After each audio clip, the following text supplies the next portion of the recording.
Yes. Yes, good morning. So we're on to quantum experts. I thought so, yes. Yes. So we have Mr. Gerard here on. Yes. Good morning. Morning. Please can I confirm whether you would prefer to swear on oath or by affirming? Affirming, please. Can you please confirm your name and occupation for the court's record? Maxime Girard, accountant. Please repeat after me. I affirm I affirm that I will say nothing that I will say nothing but the truth. but the truth. Good morning, Mr. Gerard. Could we please start by going to the trial bundle at page 1144, please?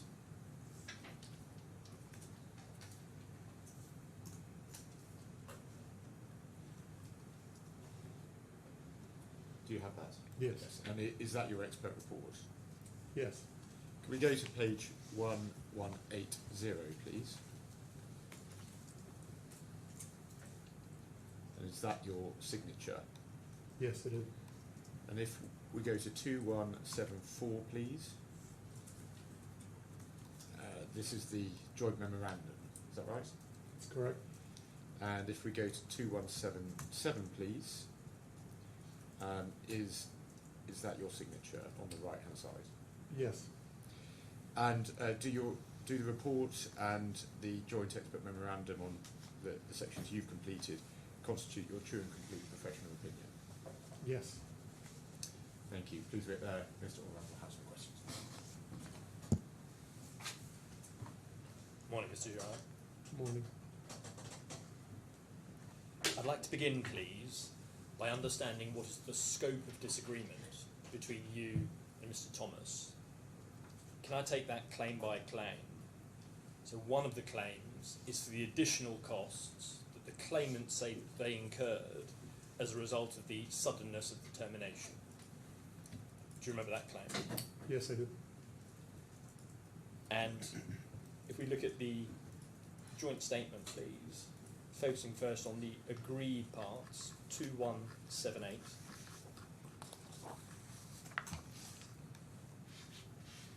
Your agreement in relation to this is item 4 on page 2179. And you can see from that the experts are agreed with the arithmetic of your calculation. Is that right? Yes, that's correct. And if we go down to the areas of disagreement, they start at page 2180. And for this claim, we're looking at page 2193. In relation to additional costs following termination. Do you have that? Yes, I do. And Mr. Thomas's view, under KSA, let's take that as an example, the KSA operations were outsourced to High Skies and monthly invoices were charged to High Skies. The claimed additional expenses in KSA is paid by the High Skies and there's no evidence of subsequent charges by High Skies to Access Group. That's Mr. Thomas's view. Your view in the column just that is that Access Group is paying the nominee shareholder a nominal fee annually for managing the day-to-day activity. As a result, any additional costs incurred by High Skies would impact Access Group's profits. So in relation to this issue, the disagreement is as to which entity incurred the costs that we are agreed with as a matter of calculation. Is that right? That's correct. In relation to the claim for overcharges... Sorry, I just need to say this slowly. You're agreed on the arithmetic, That's correct. but does that mean you're agreed that there were in fact extra costs incurred by someone? That was my understanding. And that's your By understanding? someone, yes, that's my understanding. By someone. And The question is- the only difference here is whether it's by the claimants Exactly so. or by someone else, probably High Skies. Yes. But there's no dispute that there were extra costs. I understand that's the position between the experts, yes. That's helpful, thank you. The next claim is in relation to the overcharges by BLS. So these are fees to which the defendant was entitled under the subcontracts, and there's a dispute as to whether or not from February 2023 those were overcharged by an extent to the claimants. You recognise that claim? I do.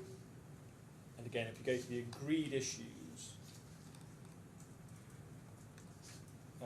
starting at page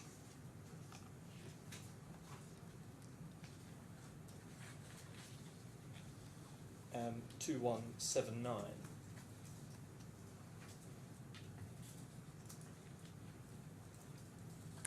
Yes. both of you have noted that from mid-February 2023, BLS applied an additional charge on their invoice to the claimants of €1.45 per visa application.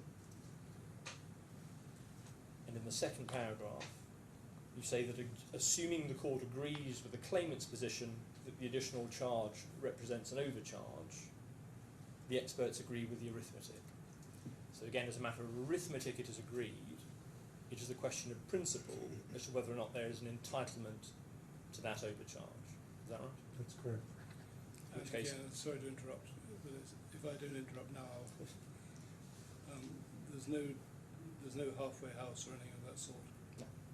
There's no case advanced that when you could have charged an extra half dollar or whatever. No. Okay. So I don't need to ask you any more questions about that topic, which is a matter of contract. The third claim relates to the counterclaim that's brought by the defendant. And if we look at the disagreed issues at item 6, that's 2195.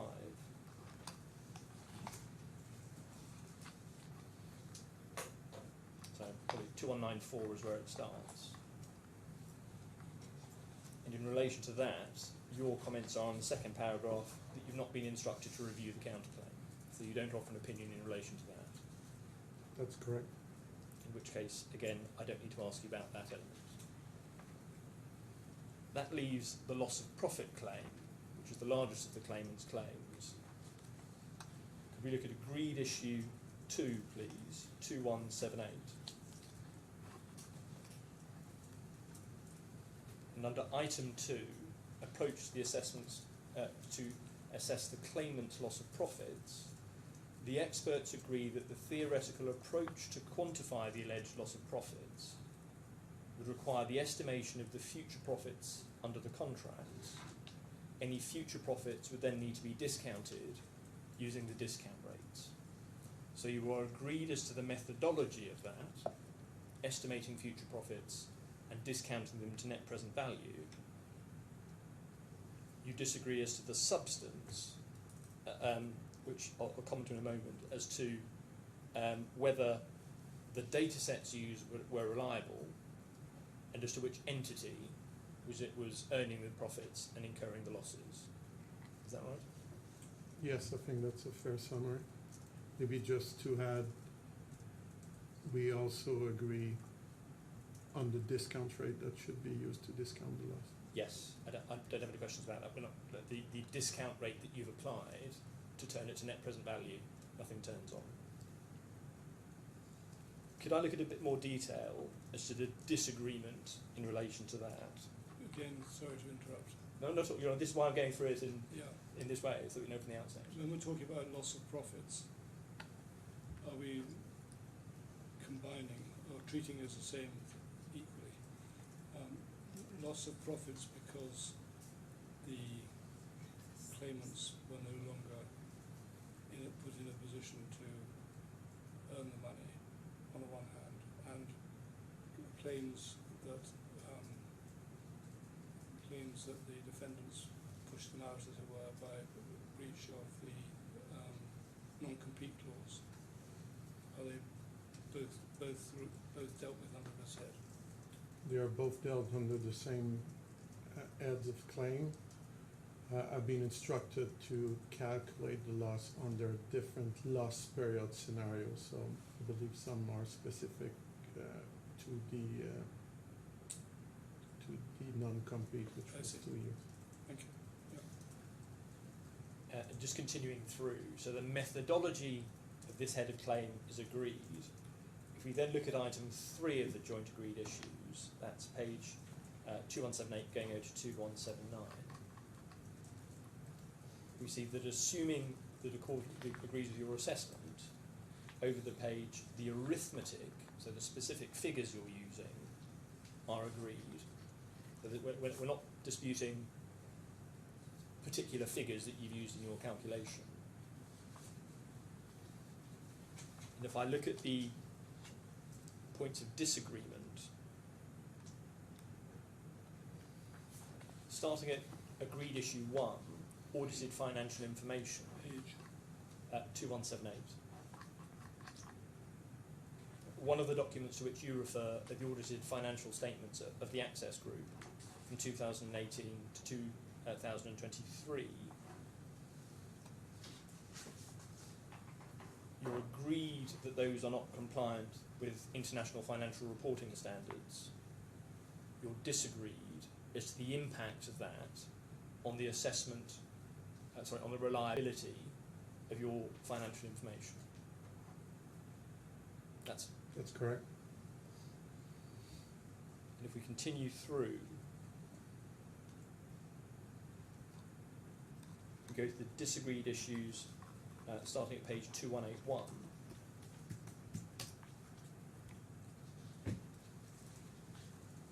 Point 2 of those again relates to the reliability of the claimant's financial statements, which repeats the points that I've just taken you to in the agreed statement. It's the reliability of the financial statements. And then over the page 2182,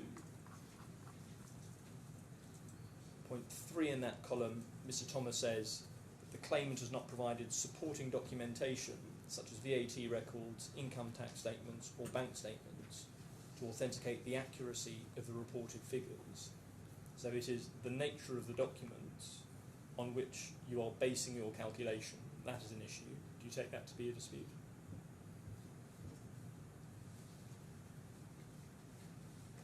Can you see 2182.3 in Mr. Thomas's points of dispute? I believe Mr. Thomas expressing that he would have liked to see additional documents in order to make an opinion. Yes. So it's the data set, the material that you have used to form a view as to the calculations that you've arrived at. What is the question? So the issue between you, one of the issues in relation to this element of the claim, is the nature of the documentation on which you have relied to form your calculation. That's accurate. So the issue is whether they are sufficiently reliable to base a calculation on. Yes.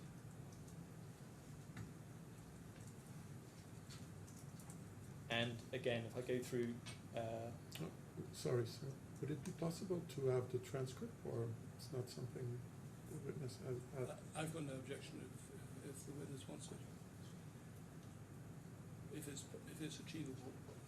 I think we can arrange it. Can we continue for the moment and see if we can do it around the evidence? This is because you want to be sure that you've You want to make sure I understand the question yourself correctly. correctly, and you've understood the question. That's correct. Yes. And do you want me to break for 5 minutes? I'm entirely in your Honour's hands. If we can do it around the evidence, I'm happy to continue. If otherwise, we need to pause. Well, if we have someone working on the screens, it's going Probably to easier. cause a bit of chaos. That makes sense. Can it be done in 5 minutes? Well, I'll tell you what, I'll just rise for 5 minutes. It'll probably be quicker in the long run.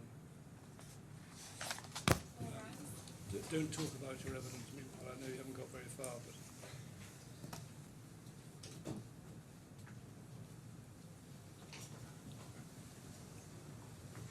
Yes, it's working, is it? Yes, that's right. Mr. Girard, we've both been asked to keep our voices up, so can we try and do that, please? I was asking you just before the break, the areas of disagreement between you and Mr. Thomas. We had identified in relation to the loss of profit claim that one of those was the materials, that's to say the data sets that you've used in order to reach your conclusion. A second area of disagreement is as to the entities whose expenses and profits are being taken into account. So if you look at the disagreed issues, item 2, that's page 2183, in relation to Access Group, here by way of example, in the last column, in the last paragraph of that, Mr. Thomas says in his witness statement, Mr. Khalid confirmed that the KSA operations had been outsourced to High Skies, which was responsible for maintaining all operational and accounting records. He further stated that Access Group did not have access to this data. And your view, by comparison to that, is that, looking at the last paragraph, you were able to confirm that the quasi-totality of the profits recorded in the individual profit and losses were transferred to the UAE or distributed in cash to the claimant's shareholders. So there's a disagreement between you as to the entities that are realising profits and incurring losses. Do you see that? Yes. I want to now look at your methodology. Can I pick up your report, please? Looking at page 1157. Sorry, I'm being very slow. The dispute as to the entities, or differences to the entities incurring the loss of profit, goes ultimately to the question of whether the claimants can prove the loss of profit. Exactly right. Okay.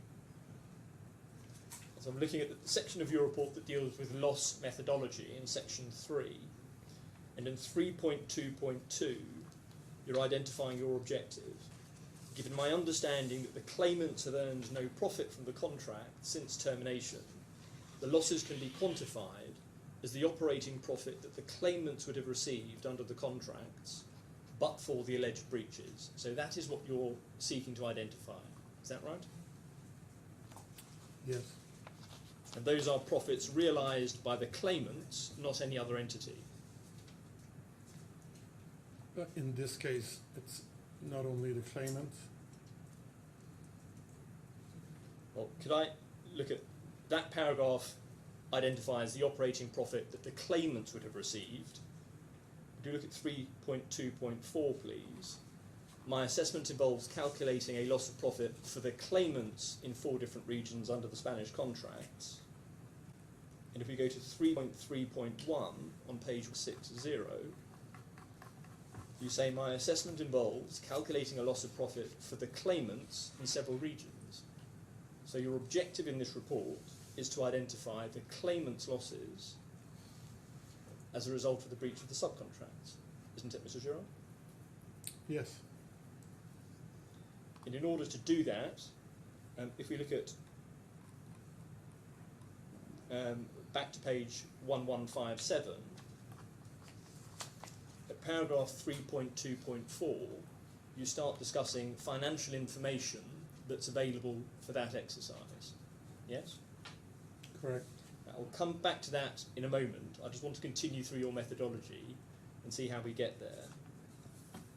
3.2.3, you say that the operating profit is the income a company generates from its operations alone and excludes non-operating income and expenses, such as investment income and interest.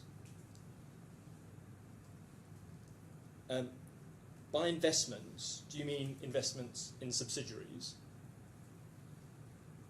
No, I mean, for example, if there was surplus cash, that would.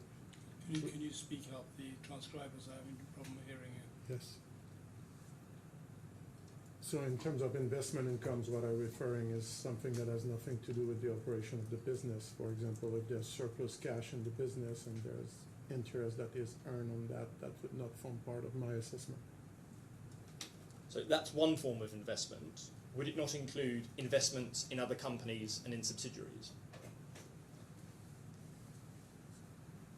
I'm referring specifically to non-operating expense, income and expense. So if these subsidiaries are operating subsidiaries, then I would consider it.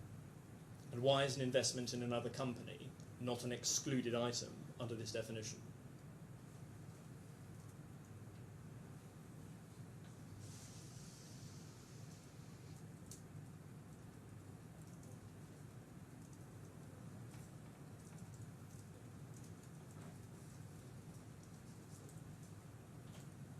Can I rephrase my question?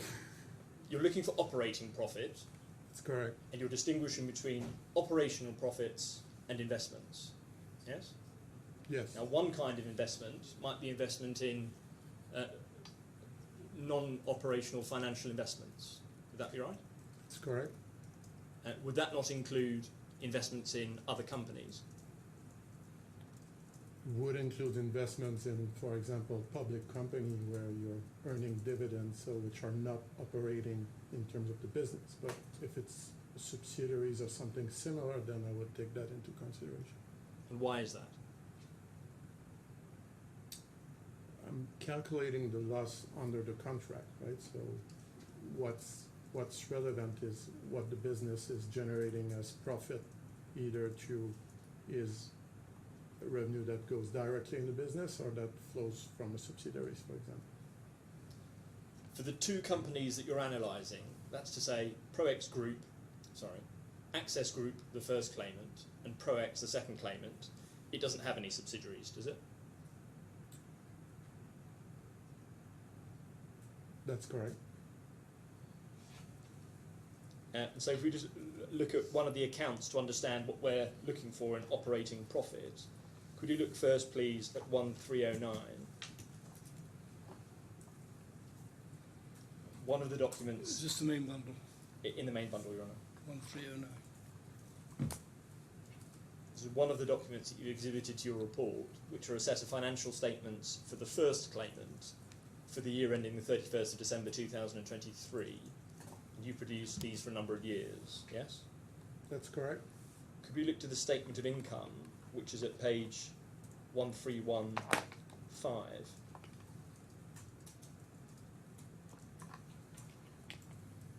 So this identifies revenue, cost of revenue, the difference between those produces a gross profit, and then general and administrative expenses, yes? Yes. And you're taking into account revenue, less cost of revenue, less general and administrative expenses to arrive at the operating profit. Is that right? No. You want me to explain to you the approach I've taken to calculate the loss for the Access? All I want to know is what you are treating as operating profit.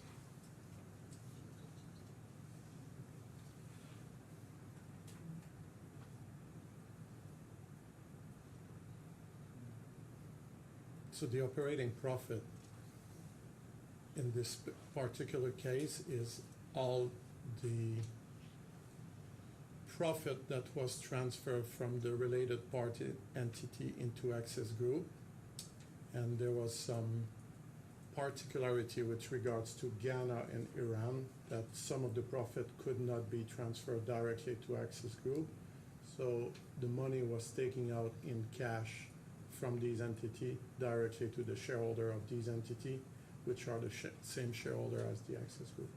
So can I break that down? The first is you say you're taking into account profit.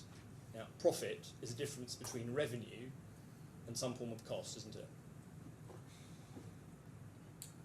Yes. And you've referred in your report, in the passage that I took you to operating profit. And I'm trying to identify what you mean by that. And I'm suggesting you've taken into account revenue, less cost of revenue, less general administrative expenses. Is that the exercise that you've gone through? It's a bit more complex than what you're referring to. And one of the issues is that the Access Group financial statement includes the operations of all the other entities, because these are non-consolidated financial statements. The other entities, while not being full subsidiaries, would be referred on accounting terms as special purpose entity. So while they're not fully owned by Access Group, they are fully controlled by Access Groups because they have the same shareholder. So if these financial statements would have been prepared according to IFRS and have included subsidiaries, then the financial statement of Access Group would have shown the total sales of all these subsidiaries and all the different costs.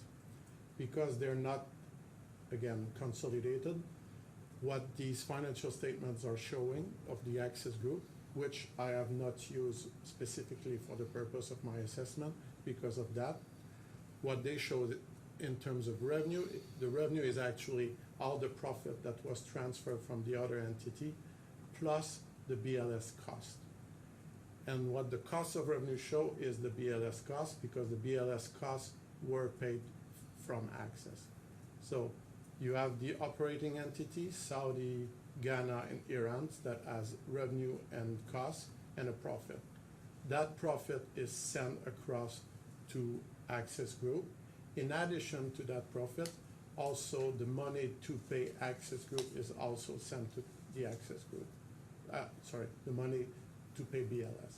So the revenue line in these non-consolidated financial statement is two things: the profit from all the other entity plus the money to pay BLS. And what's recognized as cost of revenue is actually the BLS cost that was recognized as revenue.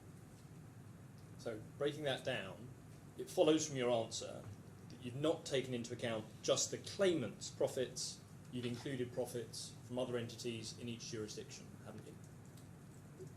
The profit that was realized in others' jurisdiction was the claimants' Access Groups actually billed these entities, so all the profit was actually transferred. So we'll come back to why, but you're saying you've included in your calculations revenue and expenses incurred by other entities. Is that right? No, that's not correct. Well, it's partially correct. So, Okay. Could we look at some of those entities, please? So within your, in fact, if you go to the supplemental bundle, please, page 1300.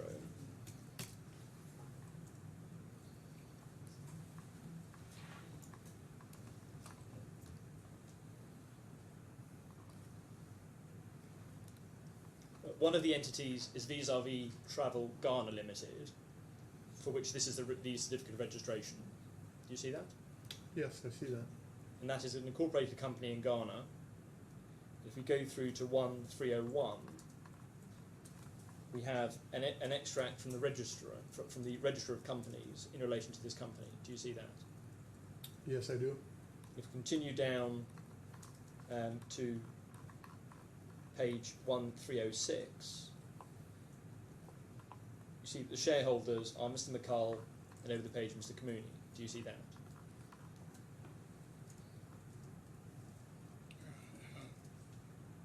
Yeah. Yes, So this is not a subsidiary of the claimants, is it? it's not a subsidiary. The second entity, which is one, if we look at the page main bundle 1343,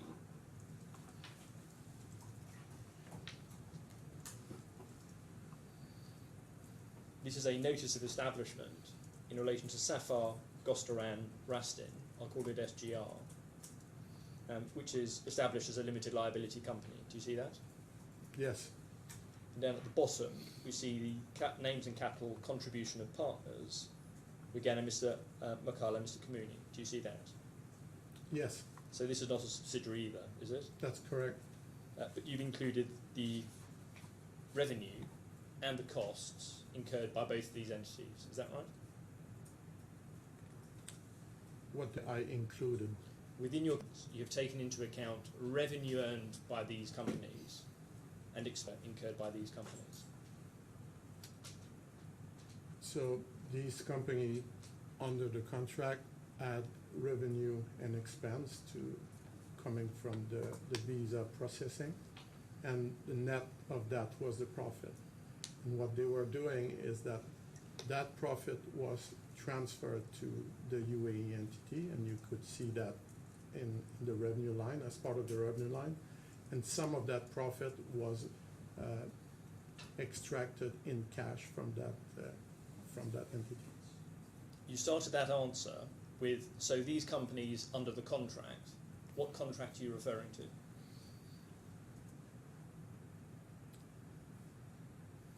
Talking about the Spanish contract. And neither of these companies was a party to any of the subcontracts with which this claim is concerned, were they?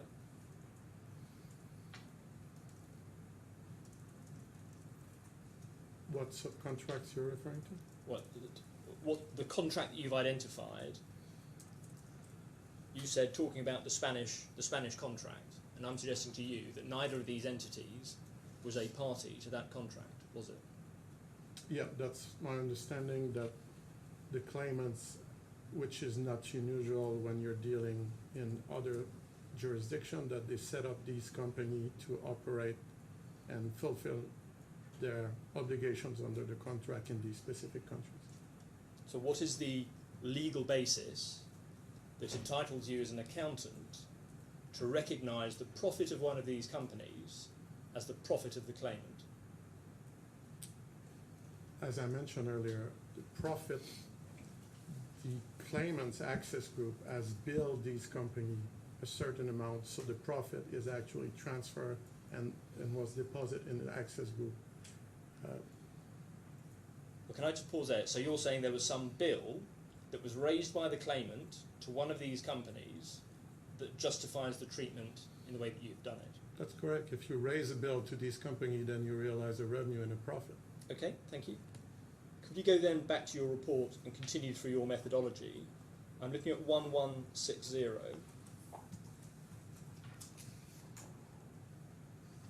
And I just want to go through the steps that you've gone through so that we can identify what we're disagreeing with. I'm looking at 3.3.2, where you start with but for revenue. The first thing you do is you forecast the number of applications that the claimants would have processed in a visa application centre. So that's 3.3.2 of your report. Do you see that? Yes. And you undertake that exercise in 3.3.3 down to 3.3.10. Yes?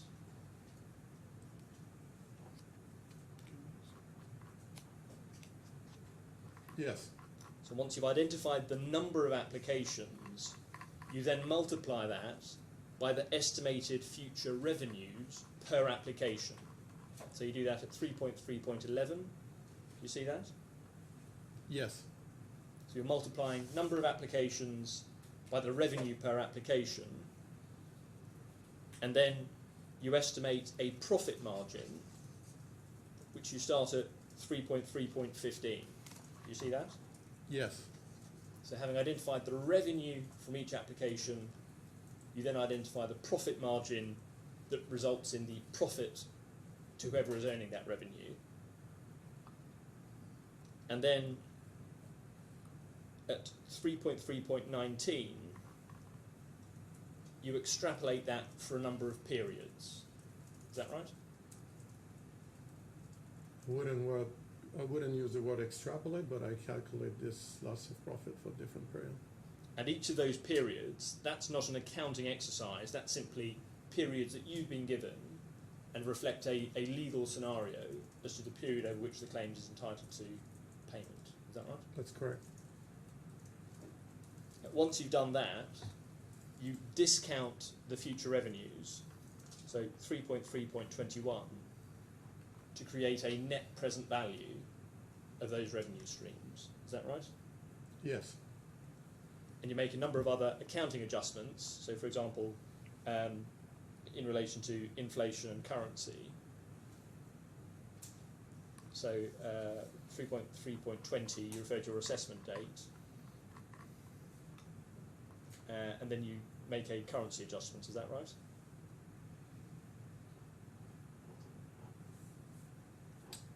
Yes. Okay. I don't think anything turns on those, so we can put them to one side. But what I am going to focus on is your assessment of the number of applications, the assessment of the revenues per application, and your assessment of the operating margin that you've used to assess loss. Could we go back to 3.3.3? And I'll say here you're identifying the number of applications that the claimants would have processed, and you've identified the data sources in 3.3.3. So you look first for the period October 23 to November 24, post-termination revenue. You look at two sets of data that were produced by the defendant. Is that right?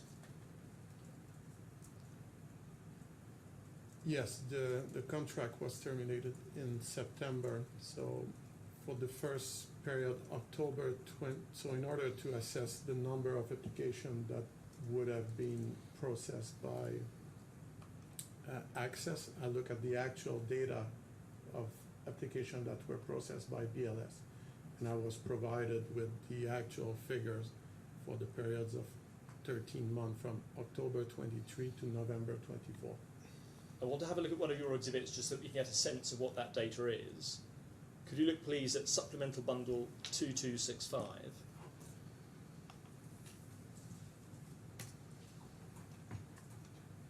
This is an extract from one of your spreadsheets. At the top it says NG1E loss of profit. Do you see that? Yes. If we look over the page at 2266, point 4 at the bottom identifies the sources that you've relied on. Do you see that? Yes. And you have profit and loss at 4.1 down to 4.1D. Do you see that?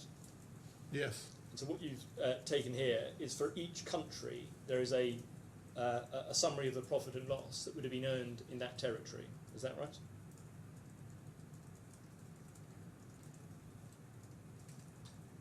I'm a bit confused. Are we still trying to look at the number of applications? Because it's not relevant into the Well, profit for the and moment, loss. could you just stick for the moment? I want to look at the sources that you've looked at. Source code doing what? Well, for the moment, I'm looking at profit and loss. And you've used profit and loss statements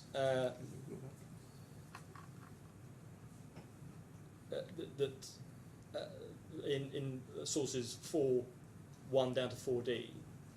And at 4.2, you've got post-termination revenue data. Do you see that? Yes. And that is the number of applications, isn't it? 4.2. Can we go to 4.2, please? I think that's 2306.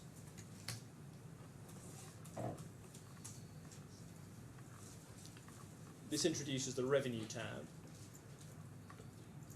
And over the page at 2307, you have DAR reports, post-termination data provided by BLS, which is a summary of the various services that were provided between October 23 and November 24. Is that right?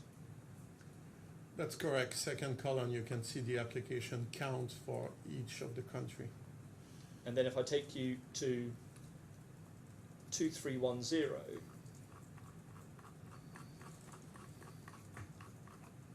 this is only the first page of this spreadsheet and the second page. It goes on for quite a lot of pages. But this is a more granular detail of country-specific Saudi Arabia services, in this case going from the 10th of January 23 down to 18th of November 24. So that's the second data set that you've used.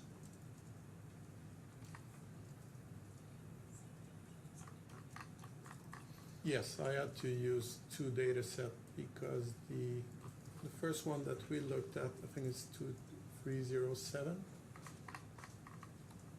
Can we do that?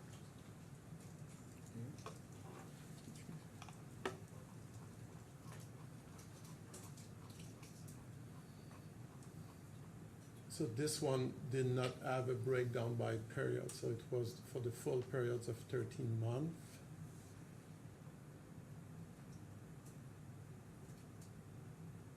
And the other one was providing me with the supports on the day-by-day basis. Yes, so it's more granular. Just one thing to add. There's other thing is one of them does not have all the revenue. Okay. I don't think anything turns on that for the questions at the moment. I'm just trying to identify what you've used to form your conclusions. Both of those data sets relate to post-termination services, don't they? So it's not what the claimant actually earned, it's what would have been earned and were earned by the defendant after October 23. That is what was earned by the defendant. I don't know if that would have been earned because I do not specifically rely on the revenue. I rely on the number of applications. Okay, so looking at 2307, you do the same for both of these data sets, but if you look at the very top table, country Saudi Arabia, app count that has a number of applications which relate to particular services, and there are various ones of those for each of the countries, used that data more greater to identify the number of applications. Is that right? Yes, so the only data that I've used in that spreadsheet is for each country. You see Saudi, Lebanon, Iran, and Ghana, so it's the second column. So app count, 59,000, 11,000, etc. Okay. Can I just ask, is the app count based on the applications which in fact happened when the defendants had taken it back, control of it? It's the actual number of applications during that 13-month period that was processed by the defendant after the termination. Exactly, thank you. So in light of that, can we go back to your report, please, at 1160? You identify that data in 3.3.3, and then you explain what you've done with it over the page. 3.3.5. For the Spanish contracts, I relied on the number of applications included in the DAR for the period of 1st of October to 31st of December 23, and on the summary for the period 1st of January to 30th of November 24. For the Cyprus contracts, in the absence of a breakdown by a period, you prorated it. Is that right? That's correct. And then from paragraph 3.3.7, there's a new heading, forecast number of applications. After December 2024, you've used that same data, but applied a growth rate. And that's what you're explaining in 3.3.7. I reviewed the most recent historical growth for each region, as well as the historical growth in the overall number of visitors to Spain for all nationalities. I note that the growth in the number of visitors to Spain has decreased steadily. And then over the page at 1162, you say, based on the above, I assume a growth rate of 5.7%. So you're saying, from the period that the actual data stops in October 23, for each year, you will assume applications increase by 5.7%. Is that right? Is that right? No, from October 2023 to November 2024, I use actual data.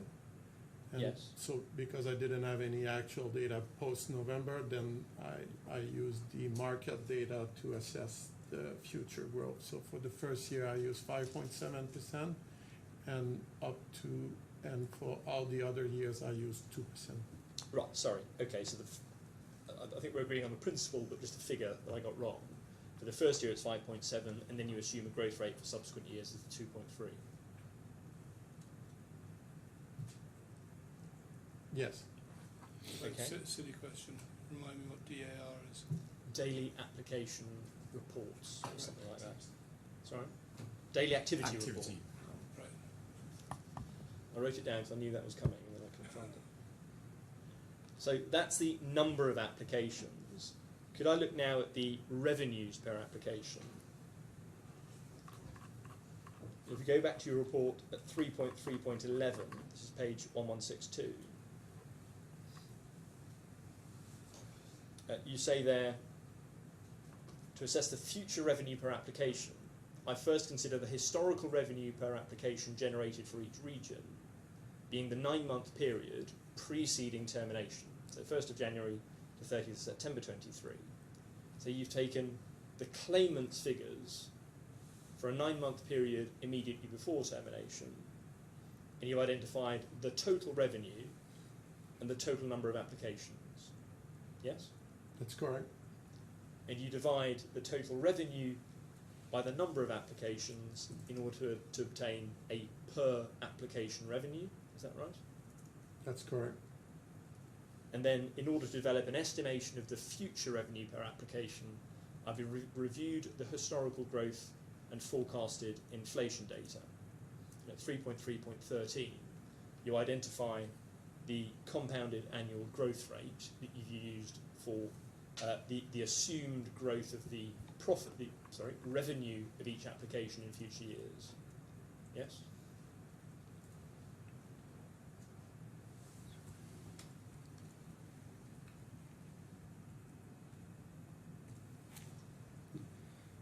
I'm looking at 3.3.13, and I'm identifying what you're doing there.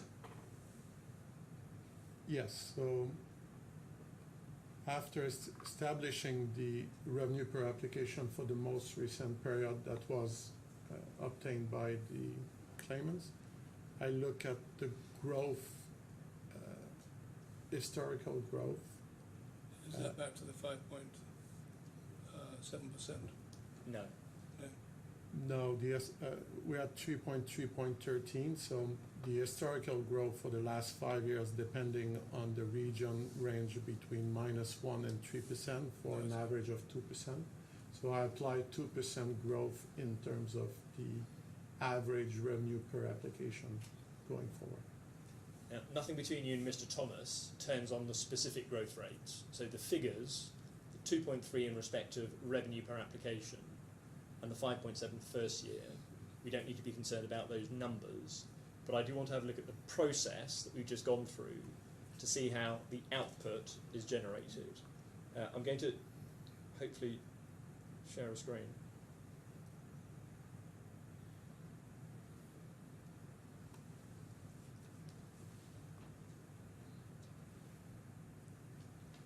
There we go. So I'm looking here, if I go to the cover page, in the same spreadsheet. We're not seeing it on the screen. I haven't got it on my screen. You're not. It's on that one. Am I the only one who can see it? Sorry, I can't see it anyway. I've got Dell, that's all it says on mine. Do we think we can get someone to perhaps? Thank you.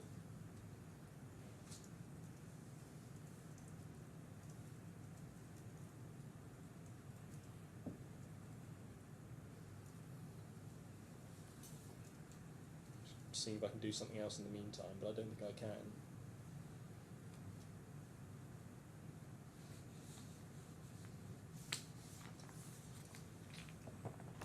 You know, have you got some?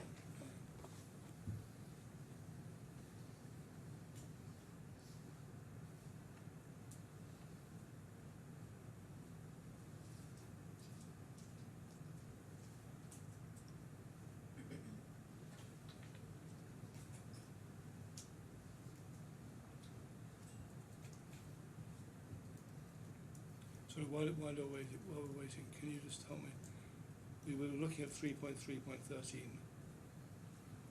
The Yes. percentage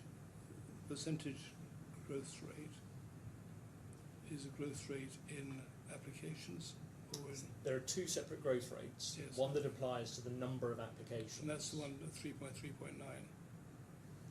5.7 going down to 2.3. Mr. Girard is nodding. And there's a separate growth rate that applies to the revenue per application, so the amount of money that's coming in per application. Right. They're different rates, but nothing turns on the figures. Oh, you get the same 2.3%. Just a coincidence. That's coincidence, is it? Right, that's what was confusing me. Okay. So we have it on that screen and that screen, but not for the judge and not for the...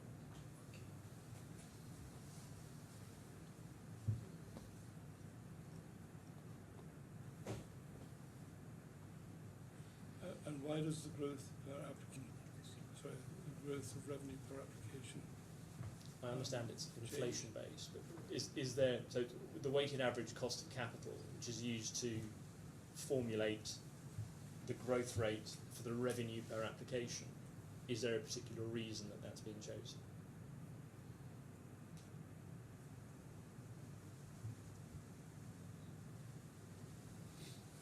You're referring to the weighted average cost of capitals? I'm not sure. Let's ignore that. What's the reason that the growth rate has been chosen for the increase in revenue in future years? Thank you. Historically, the revenue has been growing by approximately 2%, so based on that, we assume that revenue would have continued to grow. And what's the basis for that? Historically, it has increased. What's the history that we're using? Some of it would be due to inflation.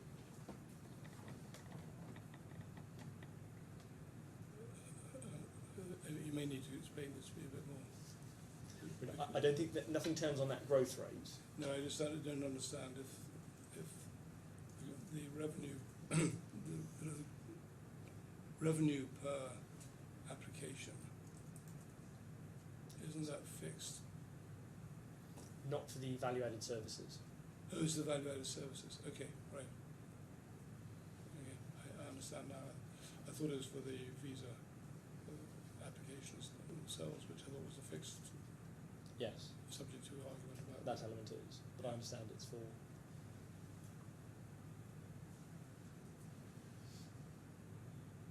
Right, I've got my screen working. Do you have a screen? Yes. So, thank you. So I was looking at how those assessments that we've been going through feature in your conclusions. We're looking on screen at NG1E, which is your loss of profit spreadsheet. And in the second section of that, you do an assessment of losses, and there are a number of tabs I'm just showing here with my mouse that represents each of the scenarios for different periods that you've been asked to assess. Is that right? That's correct. I wanted to pick up one of them for the purpose of illustration. I'll make it slightly bigger. What we're looking at here is an assumption that the contract was validly terminated in October 23, and you're assessing losses through the period of the non-competition covenant, so the 2 years thereafter. Yes?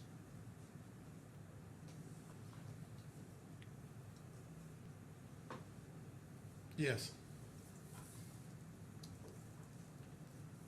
This is the Cyprus contract, is it? It's for all contracts. The Cyprus contract is I see. different because it goes from the 11th rather than the 1st. But that's for the present purposes an irrelevant difference. So you're calculating the loss of profit to October 2025, and the summary of your assessment are in these cells that I've highlighted from D6 down to F12. Yes? That's correct. So for KSA, the value that you're attributing to that period is $3.6 million US dollars. And if we look at how that's made up, row 14 and below starts the KSA section, and this figure of 3.6 million is the sum of each of the discounted cash flows in 34. So it's a figure for the period October to December 23, a figure for the period of the financial year 2024, and a figure for 2025. There are 4 figures. Is that right? That's correct. If you add them up or just select them, you'll see the total at the bottom. 3.657. Where the mouse is there. So that's the figure. It's there. Okay. What I'd just like to do is take one of those and look at what's in the column that makes up that figure. If we look first at the revenue lines, those are lines 18 down to 23.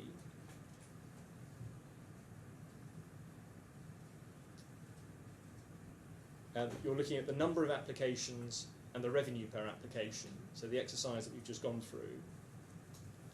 And I want to look at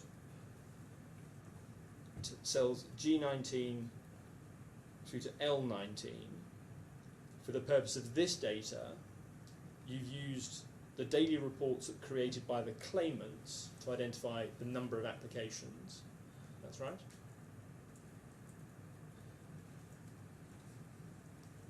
This is the daily reports that was provided to me by the claimant, which I understand the defendant mentioned they agreed to the data. Yes, I'm just identifying what you've used, Mr. Gerard, nothing more than that. So you've used the claimant's data for the period pre-termination. You've then used, in cells M19 and O19, figures that you've received from the defendant as actual figures. Is that right? So I have defendant figures up to November 2024, so I did a pro rata to get the full year 2024. Yes. And then this figure, which is the first one for the future, that's to say for which you don't have actual data. So if you say this, it gets lost on the Yeah, sorry, I realised I'm trying to call out cells. P19. The figure in P19, which is the first. Where do we get the P from? Sorry, I've just got to. Column have P. to read this later. What? Oh, column P at the top. Okay. And row 19. Yeah. Okay. That figure for which there's no actual data is a calculated figure which is the last set of actual data, 019, times 5.7%. Yes? I mean, there are complications to that, but that's essentially the formula that is occurring. That's correct. You see that that period is Jan to 30th of September, so it's 9-month period. So it's using the 2024 data, factoring the growth you mentioned of 5.7%, and then taking into account seasonality to calculate only from 9 months instead of 12 months. Okay, and I want to look at the revenue per application.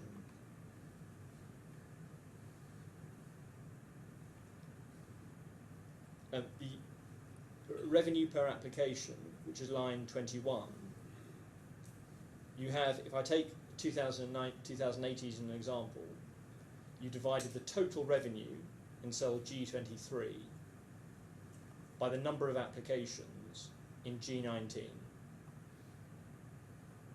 that right? Yes.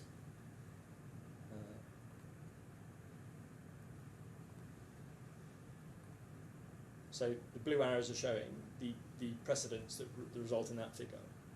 And you've done the same for each of 2019, 20, 21, 22, up to the end of the data in 23. Is that right? Yes. And for the future, you've simply taken the last available 9-month period in cell 1121, that's L21, and you've multiplied that, sorry, forgive me, you've taken the revenue per application and carried that across for each year, assuming that the profit margin would be the same. Is that what you're doing in these cells? No, we're not talking about profit here. We're still talking about revenue. So for the last period, for example, in cell L21, the revenue per application was 97.7 USD.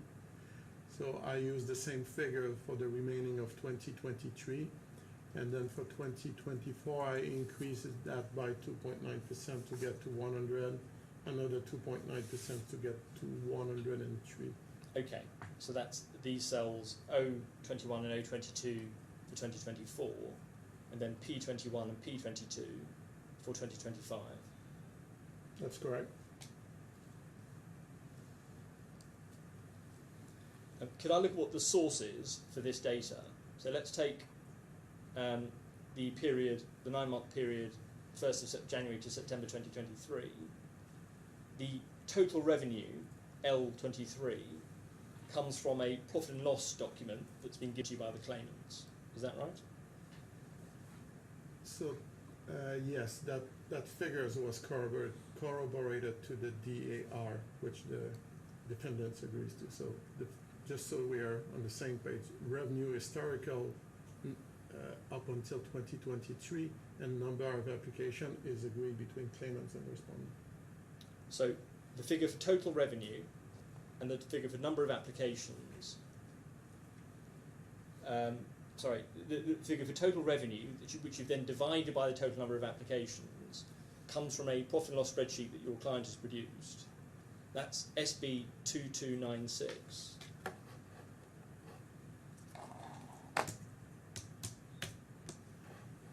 I'll stop sharing screen for a moment, but I'll come back to it.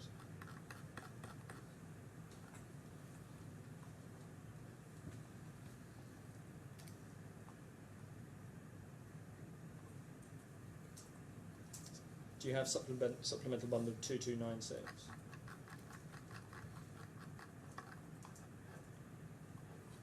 Yes.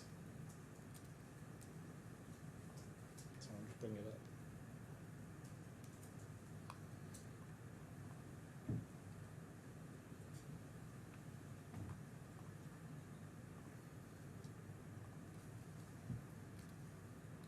So this is the sources tab within that spreadsheet.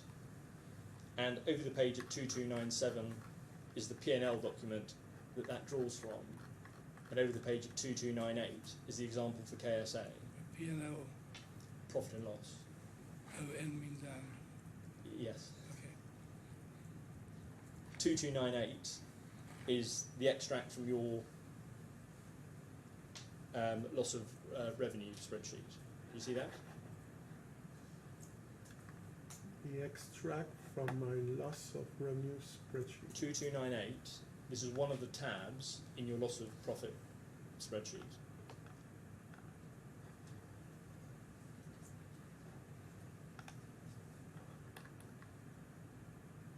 Do you not recognise this, Mr. Charles? If you look at 2297, this is the immediately preceding tab, the Yes, fly sheet. I have that. Okay. And over the page at 2298 is the next tab in your spreadsheet that identifies where the profit and loss is coming from. This example being for KSA. Do you see that? Yes. And at towards the bottom of the page, there's a figure for total revenue, and 4 substantive lines from the bottom. Do you see that? Which page? 2298. Total revenue at the top of the page, and So total revenue at the bottom of the page. Do you see 4 lines from the bottom, total revenue? yes, which is coming from the top of the page. Yes, exactly. So that's calculating. It's an arithmetic total of what's in the table at the top of the page, total revenue, plus what's under EBT, so income tax saving, but in this instance there's nothing there. That's what you're summing to get to the total revenue. Total costs.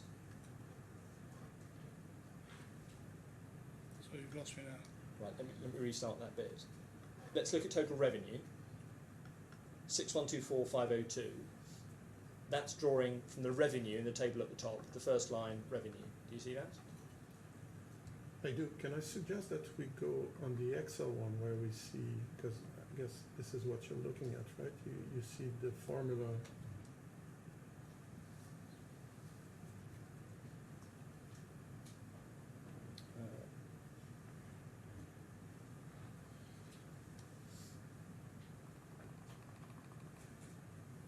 So, sources tab,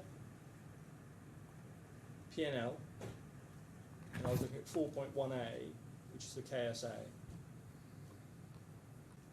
Do you see that? Identifying that in your analysis, total revenue in cell E53 comes from the figure in the profit and loss account that's provided by the claimants. At the top of the page, total revenue. That's correct. And the total costs is the sum of the same costs that are in the spreadsheet provided by your clients. That's correct. So what does SAR stand for? Reals, Saudi Oh, Reals. of course, yeah. And if I'll stop sharing, and we go please to SB Supplemental Bundle 2395.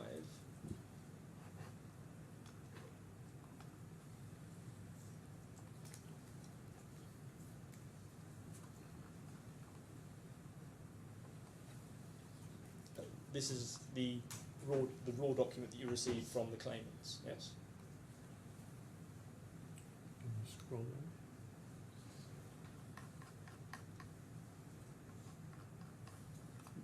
Which exhibit is it?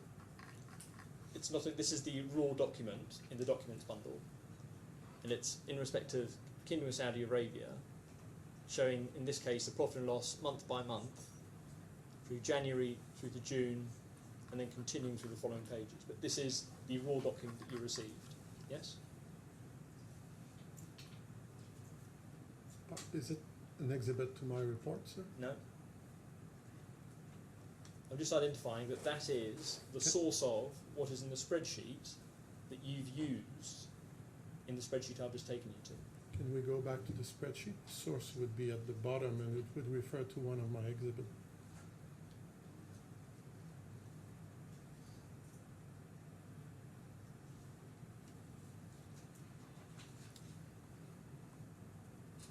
The table that I've highlighted, which goes from cells D4 down to J44, is That drawn from doesn't work. a raw document. Sorry? We don't have it on the screen, sir. I do. I'm going to have to go through the supplemental bundle then, but it's the same spreadsheet I showed you before. The table at the top of your spreadsheet is drawn from the document received from your client. That's all I'm asking at the moment.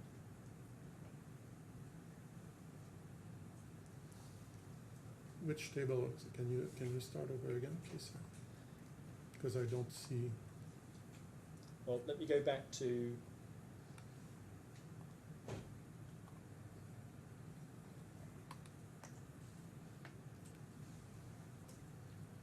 right, supplemental bundle 2298 has the same document in PDF form. And I'm suggesting to you that the table at the top, which has all the raw data of revenue and costs, is derived from the document that received the profit and loss summary from the claimants. So it refers to footnote 1. Can you go down, please? Source is Exhibit MG19 P&L monthly for KSA 2018-2023 XLS. So that is the source that I use, Right. provided by the claimants for this sheet. Okay, we're agreeing. It's a document that came from your client. Yes. Okay. That summary doesn't identify which entity or entities earned the revenue, does it?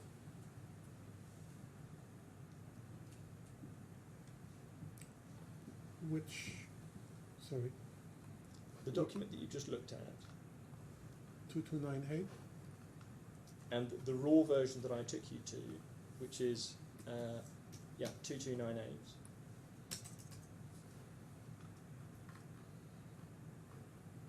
In fact, 2395 is one that I took you to.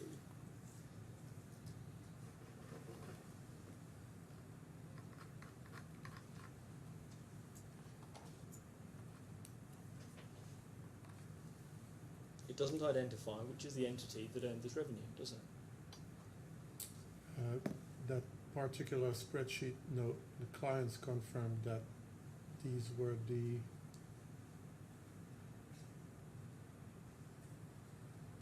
revenue that were earned by High Sky. Right. So you By who? High Sky, the Yeah. so company you relied inside. on what you've been told that this is these are figures that have been earned by High Skies in respect of Kingdom of Saudi Arabia. That's correct. And the same in relation to expenses. This document doesn't tell you which entity incurred the expenses. Did you rely on the same information from your client?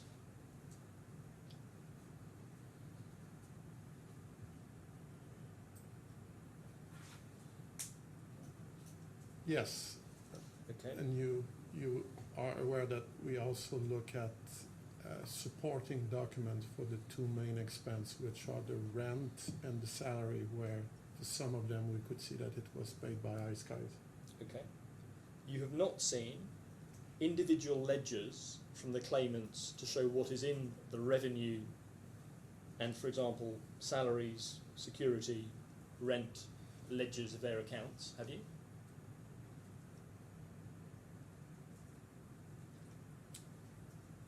If we start with the revenue, the total revenue for, if you go down, Mr. Giroux, I don't think you're going to answer my question. My question is, have you seen the ledgers that show what is in the revenue that's shown on this document?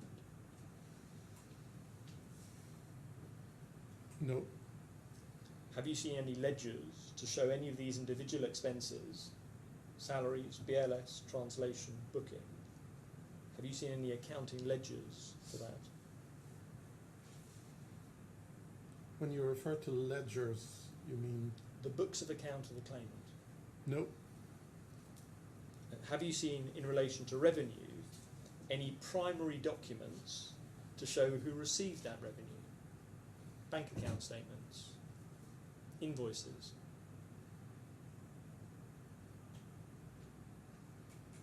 the work that I've undertaken with regards to revenue is to compare the total revenue that was earned to the DAR report, which was agreed by the claimants and the respondent. Mr. Giroux, you're not answering my question. Have you seen any primary documents to show who received that revenue?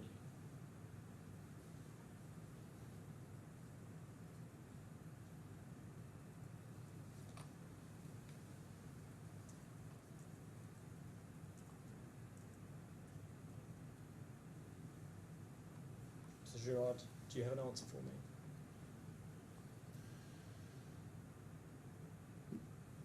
Struggling with primary documents. Any accounting documentation that would satisfy you as to who paid and received these sums? So, a bank statement, an invoice showing the transaction, tax documentation that might show what revenue is declared.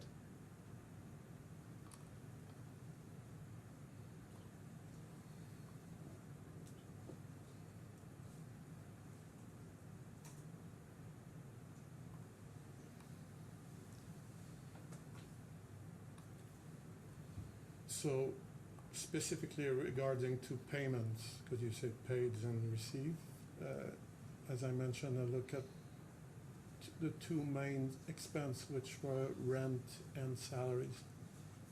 I'm asking about revenue. Have you seen anything to show you who received this revenue?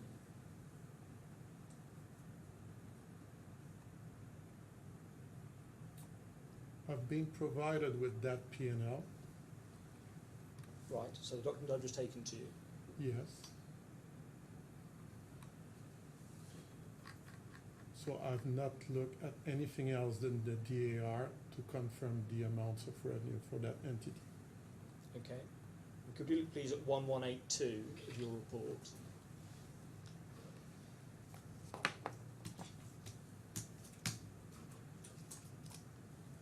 These are the documents that you've relied upon. You've signed a declaration that these are the documents that you've seen. Now, which of the documents here, if any, do you say identify who received the revenue that you're calculating in your spreadsheet?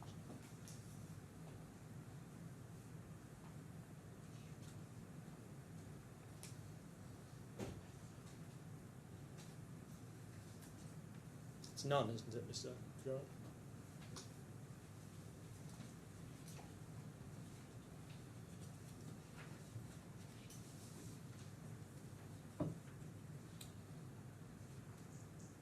So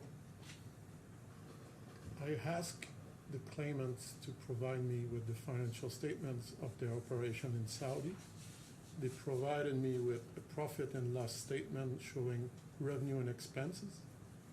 And then I confirmed that the amount of revenue was accurate based on the DAR reports. That's the amount of work that I've done regarding revenue. Okay, so that would tell you that the revenue that we've identified tallies with the revenue reports of the defendant and the claimants before and after the termination date, but it doesn't tell you who's receiving the revenue, does it?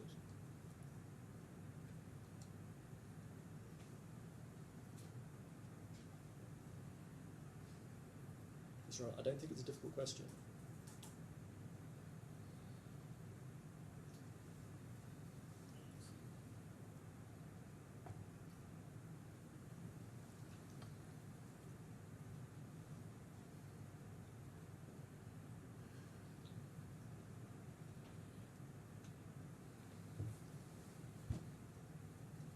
Okay, well, I'm asking you to look at page 1182 and identify any document in this list. Witness going to be given the chance to answer if you want to. The witness has had a chance to answer. He hasn't taken it.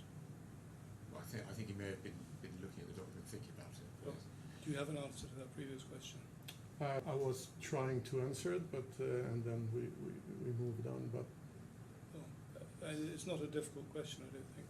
I'm not sure I understand the question properly. So Try one more. Try again.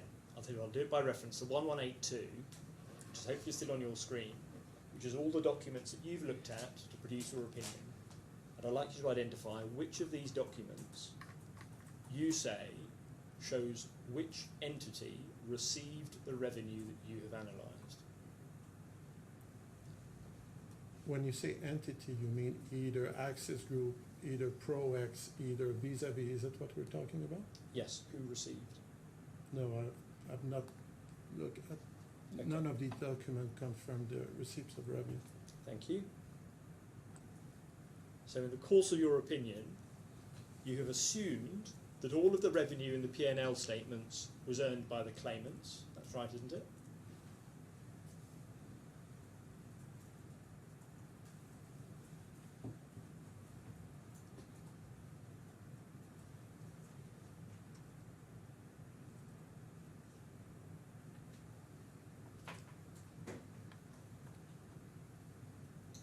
Yes, it's not something that is contentious.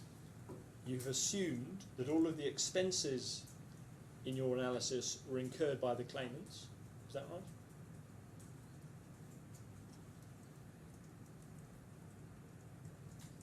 So maybe I need to explain. The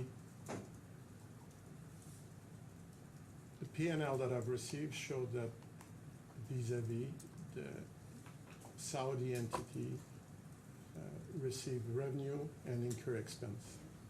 And then after that, the total profit of that was transferred to the UAE. So UAE billed the Saudi company. So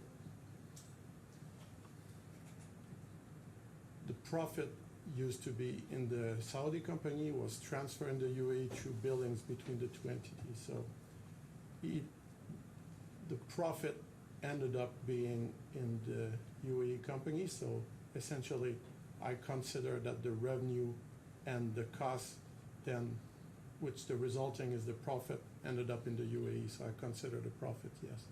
You consider it as a matter of assumption, not of anything that you've seen that corroborates that.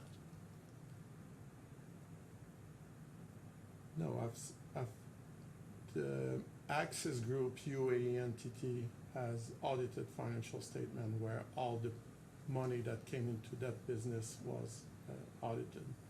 And there was a breakdown of that which shows specifically how much money from the Saudi entity was transferred to the UAE entity. And does it show to whom in the UAE that money was transferred? To the Access Group. How do you know that? It's in their financial statements. Okay, we'll come on to those statements in a moment. The central issue between you and Mr. Thomas is just the reliability of this revenue and cost data that you've used in your calculations and whether it shows that they are attributable to the claimants.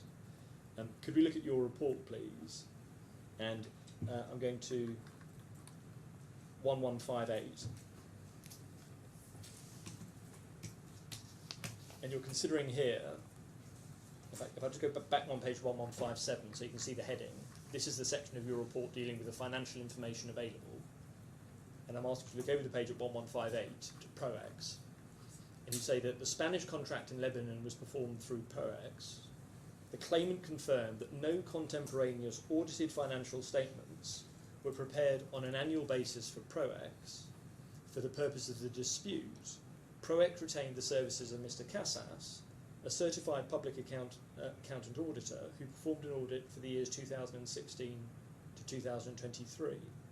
Whilst the conclusion of his audit report that financial statements present fairly in all significant respects its financial performance in accordance with international financial reporting standards only refers to the year 2023, Mr. Casas confirmed in an email to the claimants on the 23rd of May that his conclusion applies to the years 2016 to 2023. Could we look at those documents, please? Page 1337, please. Supplementary. I think it's in the main bundle. Yes, 1337. So this on screen is a document produced by Mr. Casas, a certified public accountant and sworn auditor, and immediately below that it says ProEx Partners Limited, subject statutory auditor's report, year 2023. Do you see that? Yes. And you see immediately below it provides the auditor's opinion. We have audited the financial statements of ProEx Partners Limited, which comprise the statement of financial position as at the 31st of December 2023, and the statement of comprehensive income, statement of ProEx Partners Limited, SAL changes in equity, and statement of cash flows for the year then ended, and the notes to the financial statements, including a summary of significant accounting policies. And they express the opinion that, in our opinion, the accompanying financial statements present fairly, in all significant respects, the financial position of ProEx Partners as at the 31st of December 2023, and its financial performance and cash flows for the year then ended in accordance with international financial reporting standards. So that is what they are certifying in this opinion. Yes? That's correct. If we go through the substance of that, at page 1339, there's no date to this, but this is the report that you've identified as being produced during the course of these proceedings, yes? Yes. And the financial statements at 1340, there's an income statement. Do you see that? 1340. 1340? There's income statement for 7 years. Yeah, so there's an income statement. And the remaining financial statements in the auditor's opinion, that's to say the statement of financial position, the statement of comprehensive income, changes in equity, and statement of cash flows don't exist, do they? They were not appended to that report. No. So what's being certified isn't appended to this report. So they certify the income statement and other statement. But The income statement is here and the others are not. right. And in 1340, as you've identified, in the right-hand column, December 2023, that has revenue, expenditure, and the result of the period. And it also contains a number of previous years, from 2016 to 2023. Yes? Yes. And the subject matter of the auditor's opinion was the year of 2023. We've just seen that. Yes. Mr. Casas, I'm at 3.2.5 of my report. He confirmed on an emails to the, because we received that and we asked why is the opinions only referred to the year 2023? Could we look at that, please? 1256.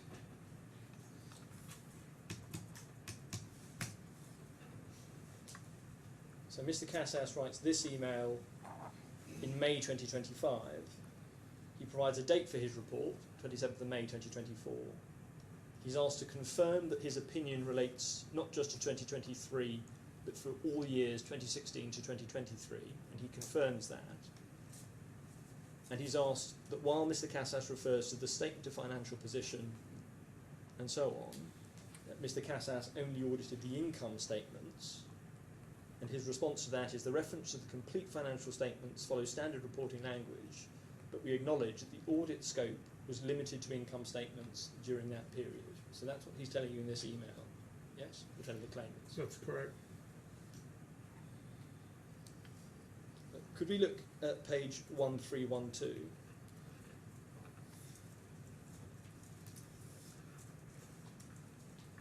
This is a different set of accounts that's produced in relation to Access, but I want you to look at the auditor's responsibilities halfway down this page. Do you see that?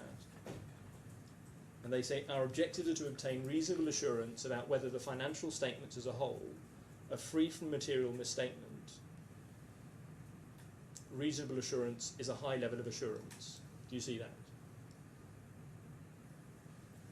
I see that they refer to reasonable level of assurance. Would you agree that that is a correct statement of an auditor's function?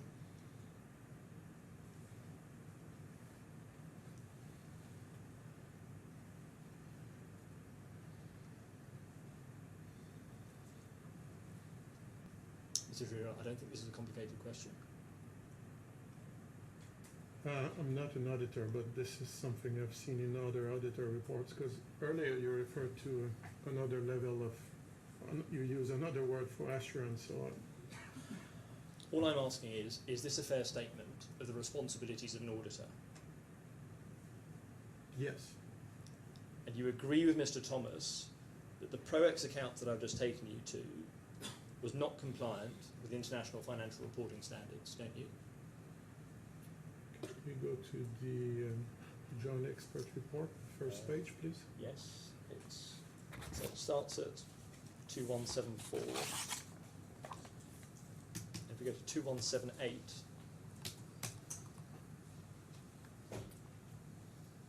the agreed matters in point 1, the second paragraph says that the audited financial statements for ProEx only refers to the year 2023 and comprise solely income statement and no statement of financial position, statement of comprehensive income, statement of changes in equity, and statement of cash flows. As a result, they're not compliant with international financial reporting standards. You agree that, don't you? That's correct. Just to clarify, I'm not, all these other statements, I'm not using them or are not useful for the purpose of my report because we're looking at profit. And all the other years from 2016 to 2022, I've also not looked into that. So the only years that is useful to assess the profit of that entity was the year 2022. So 2023 is useful to your analysis. That's the only year that I use, yes. You've agreed that it doesn't comply with international financial reporting standards. In your professional opinion, Mr. Girard, does the email from Mr. Casas that I took you to remedy those errors in international financial reporting standards? As I just mentioned, it's irrelevant whether he had reviewed the year 2016 to 22 because it's not data that I'm using. Let's focus on 2023. Does that email remedy the errors in international financial reporting standards in respect of 2023? Is that your professional opinion? So he said that he reviewed the income statement only for the year 2023, which is the data that I'm relying on. So the fact that there's no statement of change in equity, statement of cash flow is not relevant for me. So in your professional opinion, it's safe to use those ProX data in respect of 2023. Yes. All right. Mr. Could you- Warren, we will probably need a short... Sorry, Your Honour, I've run away with myself. It's easy to get excited. Mate, should we stop now? Yes. Should we start now? Are you okay for time? Yes. Ish. Yes. We've wasted a bit of time with the court's fault, so we'll do our best. Right, should we try and keep it down to 10 minutes? Thank you, Your Honour. All right. So don't talk to anyone meanwhile about the case, please.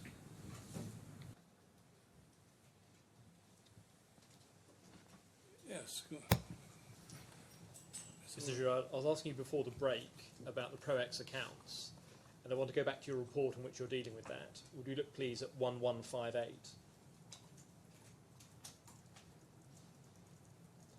I got to 4 lines from the bottom in which you're describing the ProX accounts.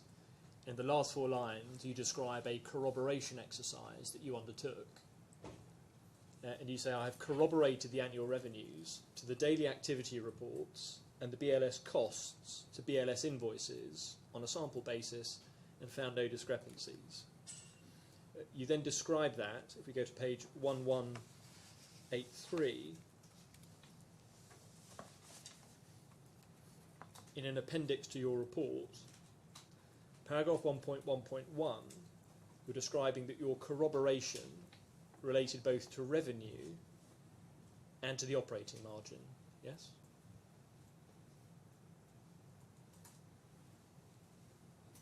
In 1.1.1, I'm saying what I rely on in the P&L for my assessment of the loss of profit, so revenue per application and future. Can the witness put the microphone on, please? I can't hear Oh, it. sorry. Is your microphone off?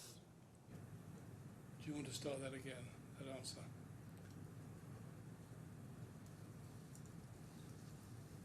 So my question was, this corroboration exercise, are you doing it both in respect of revenues and costs?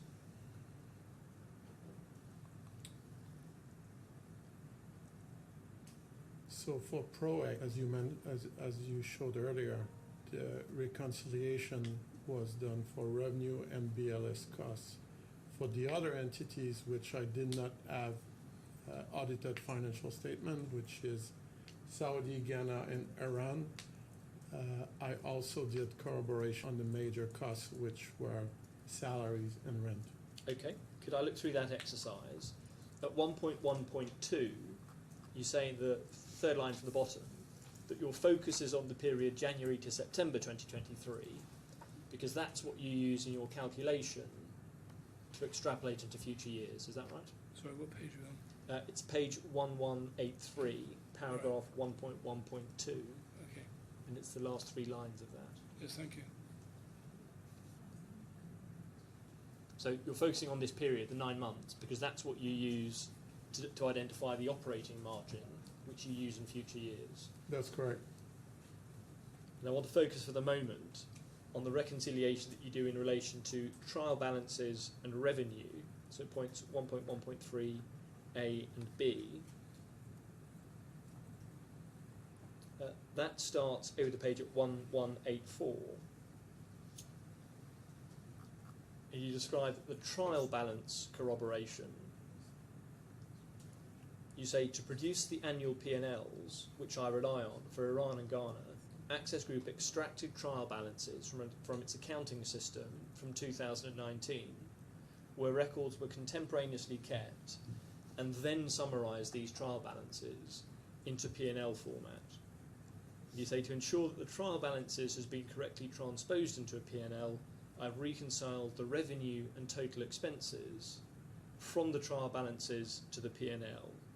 So could we just look at those two documents to see what you're doing? The first is Supplemental Bundle 2409.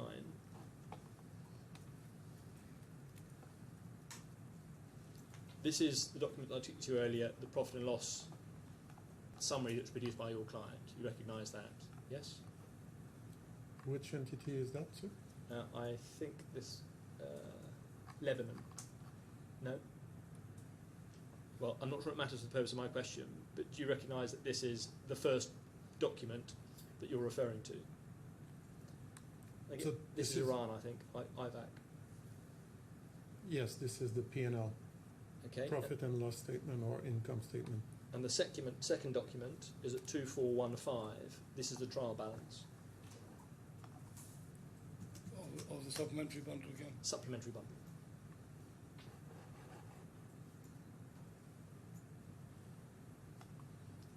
This is a trial balance.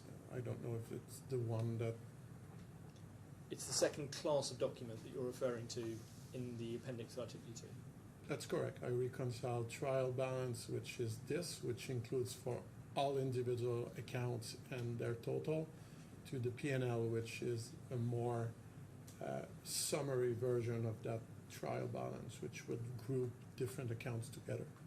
And the trial balance, this document, is a summary of the individual ledgers that is taken out of the claimant's accounting software. Is that right?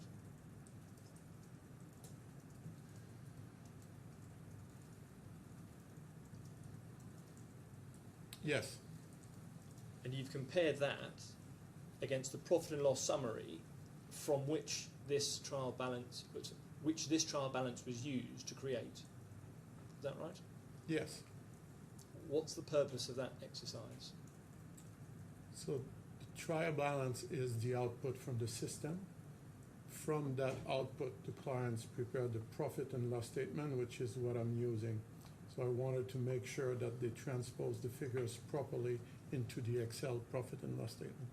So all that tells you is that there's been transposition from one document to another in an accurate way. Is that right? Yes, and the accounts are aggregated properly, I guess. Could we go back to your report, please, at 1184?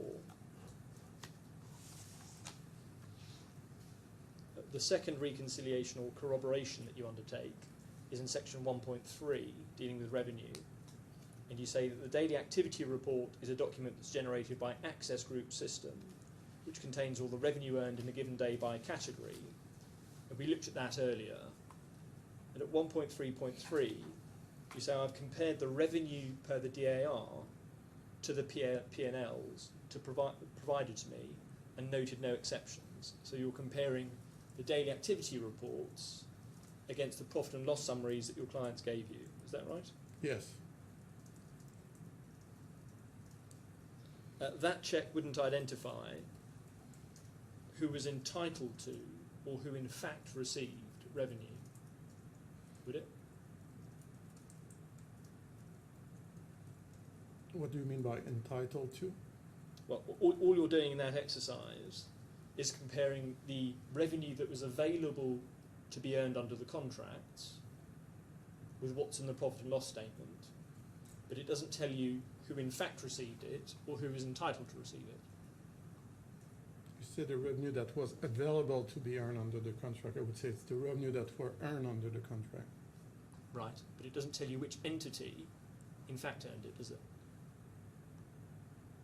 So the DAR report is split between, 4 different regions, KSA, Lebanon, Iran, and Ghana. And I was provided with P&L for each of these regions. So I compared the total revenue from these DAR with the total revenue from the P&L that the clients prepare. So if the dispute is as to whether those revenue are the claimant's revenue as opposed to any other entity, the corroboration you're describing here doesn't answer that, does it?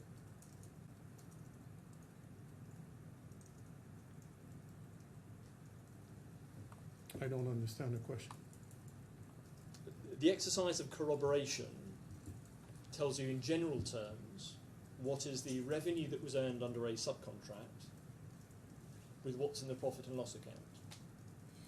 What it doesn't corroborate is the entity to whom that was paid pre-termination or who was entitled to it.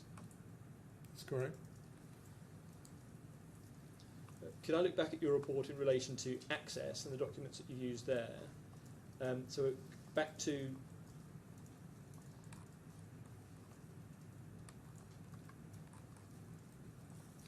uh,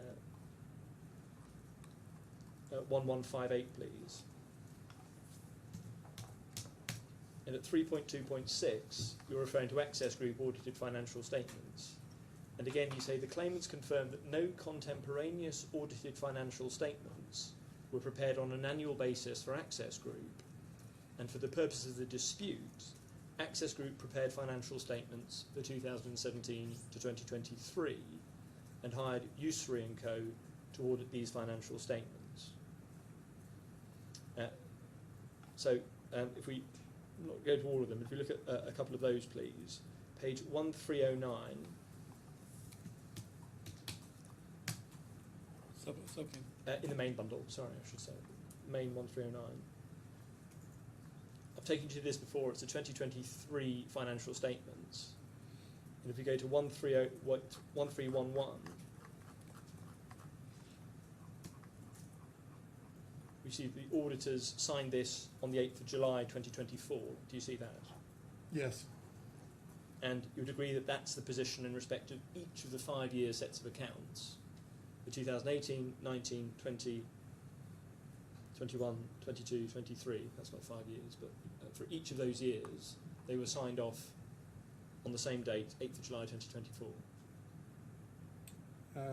Is it in my report? Or? Well, let me take you to 1322, which is 2018.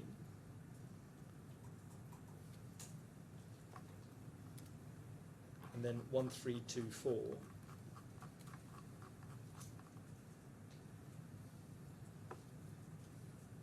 you see that? Yeah, I see the same date. So it's the same date. All of the accounts that you've exhibited are produced at the same time, quite a long time after the financial year end. That's correct. And you've had a chance to look at the DWC rules and regulations that Mr. Thomas has referred to. Could I ask you to look, please, at 1925. In fact, let's start at... We start at 1906, so we can see what the cover page is. These are the rules and regulations for the Dubai World Central Free Zone. Do you see that? Yes. If we go through to 1925, in respect of accounts, at 6.14, it says that every free zone enterprise must keep proper records of account prepared in accordance with international financial reporting standards and be sufficient to show and explain the assets and liabilities of the free zone enterprise and all transactions which show money received and expended by the free zone enterprise on a day-to-day basis. Do you see that? Yes. And then over the page at 1926, it describes the first financial year can't exceed more than 18 months. And then in the second paragraph, no later than 18 months after the incorporation or registration of the free zone enterprise, and for every financial year thereafter, the free zone enterprise must prepare a balance sheet and profit and loss account, which will form part of the free zone enterprise's financial statements. The free zone enterprise's financial statements must be drawn up so as to give an accurate and fair view of the profits and losses of the free zone enterprise and the state of affairs of the free zone enterprise in each case for the financial period in question. Do you see that? Yes. And you would agree that the accounts you've exhibited don't comply with these regulations? The accounts that have been provided to me were all prepared as you shown and signed in July 2024. So it appears that they were not the one that were provided to DWC on an annual basis. Okay. Have you asked, or do you know if there were accounts prepared year by year? I've asked and I've been told that there were no audited accounts that were prepared on an annual basis. Audited or no accounts at all? There must have been accounts prepared on an annual basis, but that audited, I've been told that none were prepared. Have you been given those accounts for the years? Which one, sorry? So you mentioned that there weren't any audited accounts, but there were accounts for the years. Have you been given annual accounts for these companies, for the first claimant? The accounts that I was provided was the one that were audited that you showed me earlier. So these are the only accounts that you've seen? That's correct. Right. Just so unclear that those are the ones in July 2024. That's correct. And at 6.15, which is on the screen, it provides in respect of auditors that each free zone enterprise must have one or more independent auditors. And in the next paragraph, the last sentence, their written report must be annexed to the annual accounts as presented to the shareholders. And again, that wasn't done on an annual basis, was it?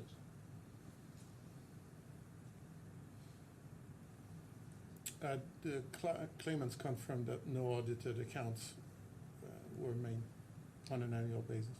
Given those non-compliances, doesn't the accuracy of your calculation require a more careful scrutiny of the underlying primary documentation of revenue and costs, Mr. Girard?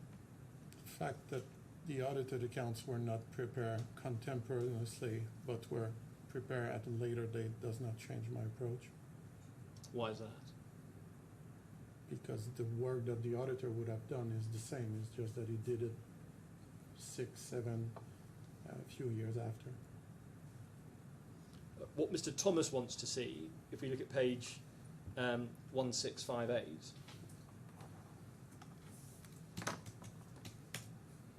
this is in the course of Mr. Thomas's report, and at 2.4 he sets out the assumptions adopted.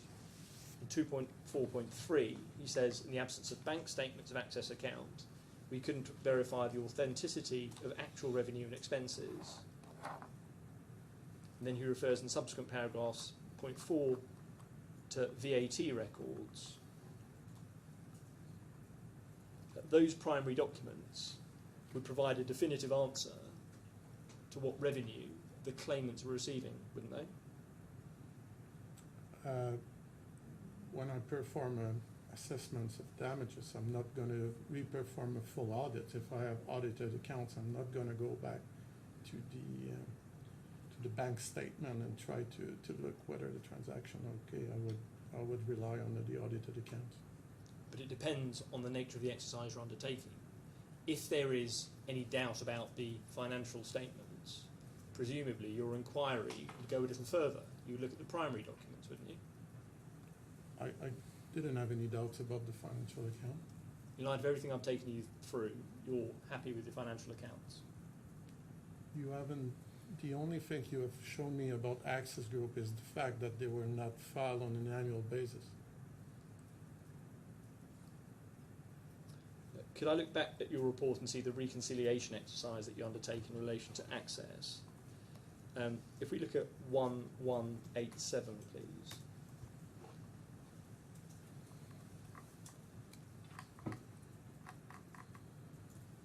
This is in the same appendix to your report. In section 1.7, you're saying that you undertake a reconciliation of profits to Access's audited financial statements. Do you see that? Yes.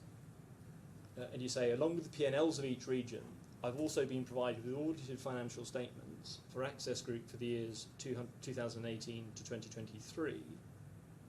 You say over the page that those are not consolidated statements, and the revenue recognised corresponds to funds transferred. Sorry, I may have misread that. Yes, so Access Group audited financial statements are not consolidated statements, and the revenue recognised corresponds to funds transferred from the different regions to the UAE. These include some but not all of the profits and funds to pay BLS. As such, most of the profits from Ghana and Iran were withdrawn and paid to shareholders directly in cash. You say at 1.7.2 in this section, I set out the review procedures that I've taken to confirm that the profits as recorded in the individual P&Ls I relied on were either transferred to the UAE or distributed in cash to the claimant shareholders. So in these two paragraphs, you're recognising that the revenue that is in the usury audited accounts are not complete, and you're putting in additional revenue from other entities. Is that right? What's the word usury, sir? Usury is the accountant's firm who produce the accounts.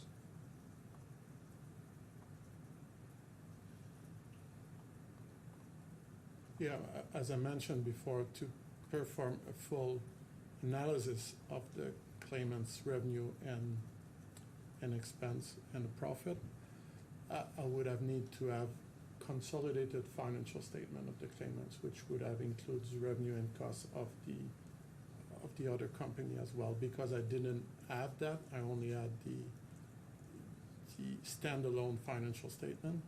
I needed to look as well as the P&L of the other entity. And in the last sentence of 1.7.1, you say most of the profits from Ghana and Iran gone and paid to shareholders. Now, we took those documents earlier. Those shareholders are Mr. Kamuni and Mr. McCall, aren't they? Yes. So they're not payments to the claimant companies. There's a portion of the profit from Ghana and Iran that were not paid to the claimants. And why are you treating them as the claimant's monies?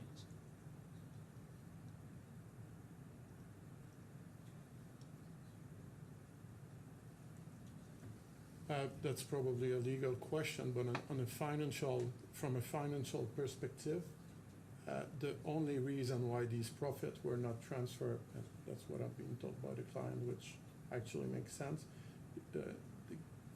only for these two specific entities, Ghana and Iran, not all the profit could be transferred directly to the UAE company, so they were withdrawn in cash and paid to the shareholder directly. Okay, could I look at the exercise that you undertake in the subsequent paragraphs by country? So KSA starts at 1.7.3. You say Access Group confirmed that the KSA entity transferred funds to Access Group on a regular basis. By KSA entity, do you mean High Skies? Yes. And so you're treating within the claimant's profits monies that High Skies pays to the UAE, is that right?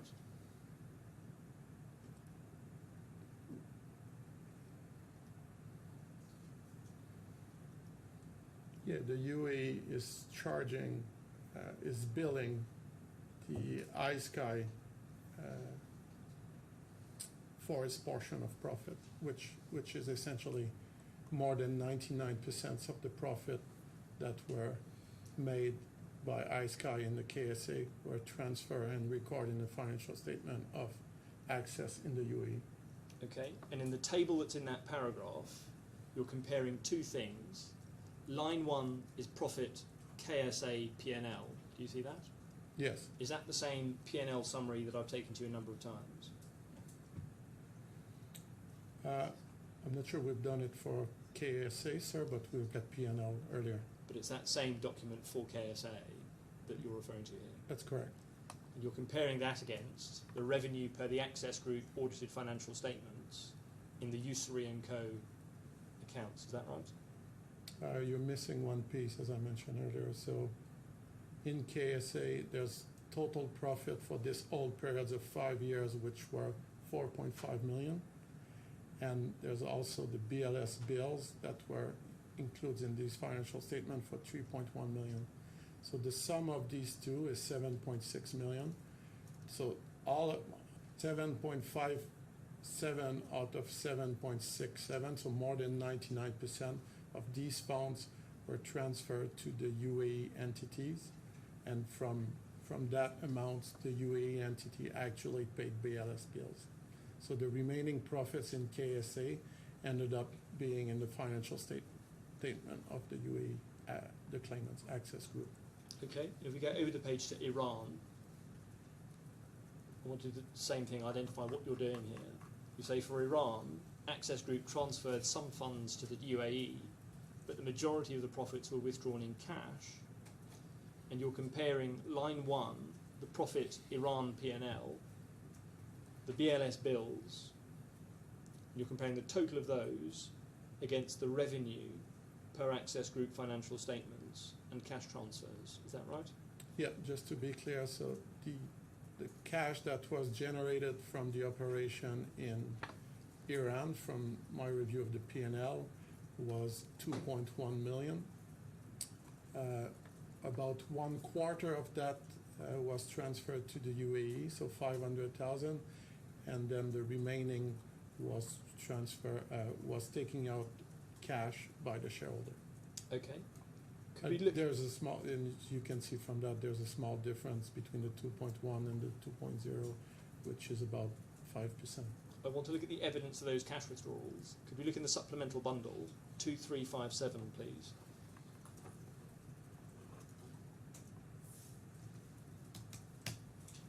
This is one of the sections of your spreadsheet, MG1/H.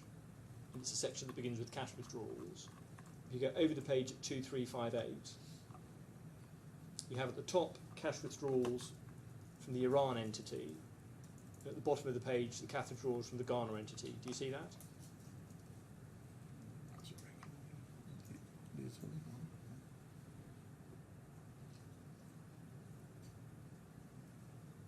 It goes onto the other page.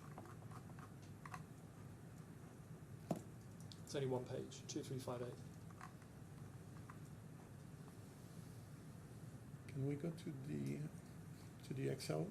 Not for the moment. We can check it later if it matters. Okay, I just want to look at, so the Iran entity, you've identified a number of payments. The first column is the date of transfer. And then about halfway across the page, the type of supporting document, cash payment slip. And next to that, supporting document. And you identify a number of exhibits that refer to this. Do you see that? Yes. Could we look at some of those, please? It's main bundle 1485.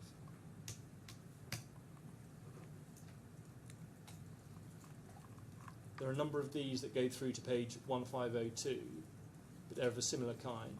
So they are a document called Cash Payment Slip, Country IVAC, so Iran Visa Application Centre, and the comments described as dividends, August and September 2023. Do you see that? Yes. Now, a dividend by the Iranian company, SGR, would be paid to its shareholders, wouldn't it? Yes, these were paid to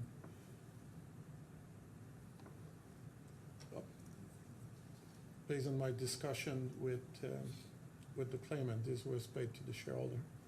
Which is not the claimants, but the individuals. That's correct. And that's the same in respect of the Ghana payments that you've identified. So if we go back to your supplemental bundle 2358,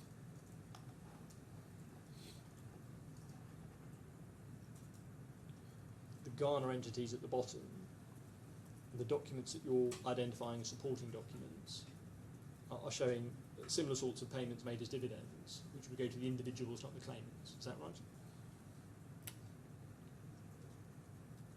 Yes. They were, just I want to repeat myself, but the money that could be transferred directly to the UAE was made to Access Group, and some of the money, because of money restriction in some of these countries, were paid out in cash to the shareholder directly. Could I ask you to look at various bits of your report, and then I'll ask you a question. The first is at page 1147. paragraph 1.2.3, you say that this report must not be construed as expressing opinions on factual matters which may be in dispute or on matters of law which are outside my expertise. However, it necessarily reflects my understanding. Do you see that? Yes. 1147, please.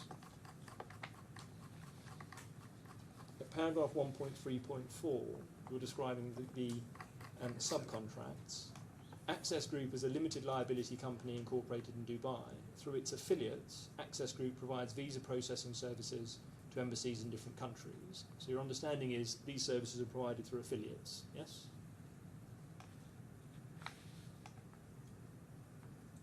Yes. Page 1153, please.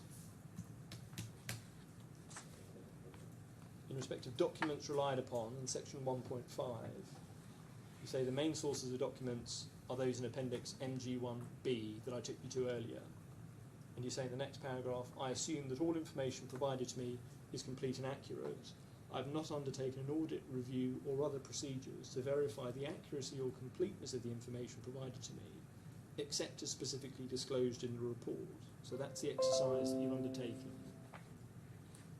So I'm taking document at face value and I'm not performing additional procedure on documents unless I specifically mention what additional procedure I perform.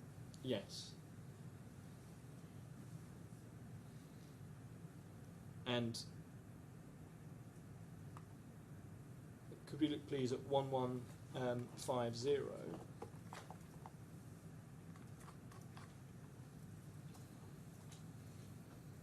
At paragraph 1.3.19, you're dealing with revenue. You say under the Spanish and Cyprus contracts, the claimants collect all the revenue and then pay BLS a share of this revenue on the following basis. So you're describing there the relationship between the defendant and the claimants. Do you see that?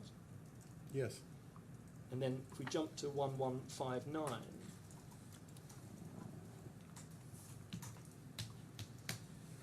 at 3.2.7, you're describing your understanding of the relationship between the claimants and its affiliates.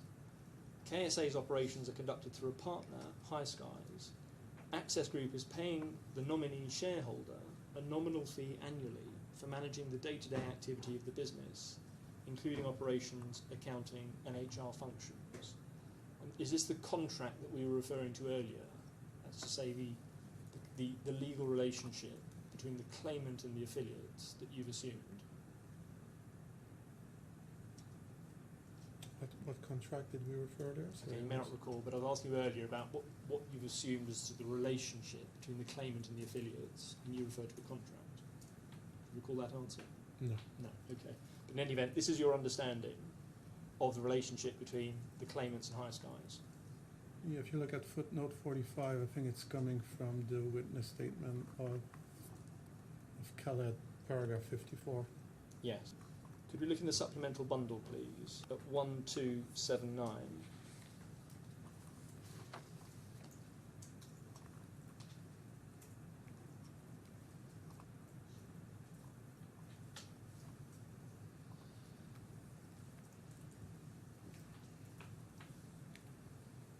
Is this a document you've seen before, the commercial contract? Yes, I've seen it. You have seen this? Correct. This isn't a document that's listed in your list of documents referred to in your report? I haven't listed all the documents that I looked into, only the documents I relied on. This isn't a document that was provided to Mr. Thomas. Did you share it with him? I'm sorry? Did you share this with Mr. Thomas?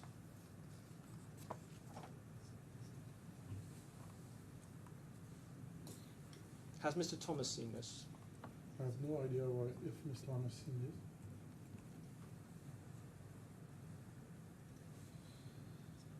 Could you look please at 1179 before I ask you about this document? Main bundle 1179.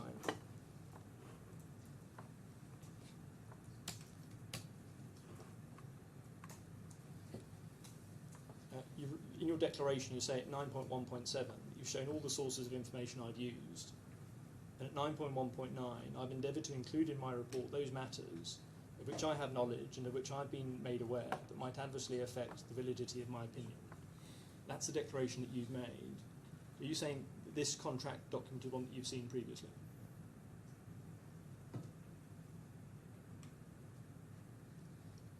Yes, I've definitely seen that contract. Okay, well let's look at it. SB 1279. It's a contract made between Skyworld, which is another name for High Skies in KSA, and Access Group DWC. Do you see that? Yes. And over the page at 1280, it describes in section 3 the consideration that's paid by those parties.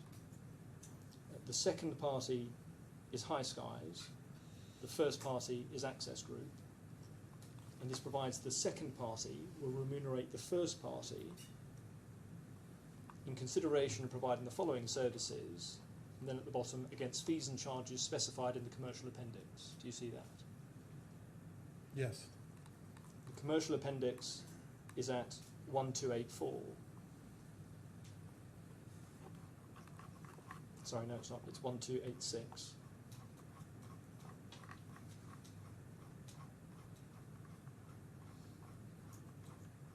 If you look first at the revenue, 1288.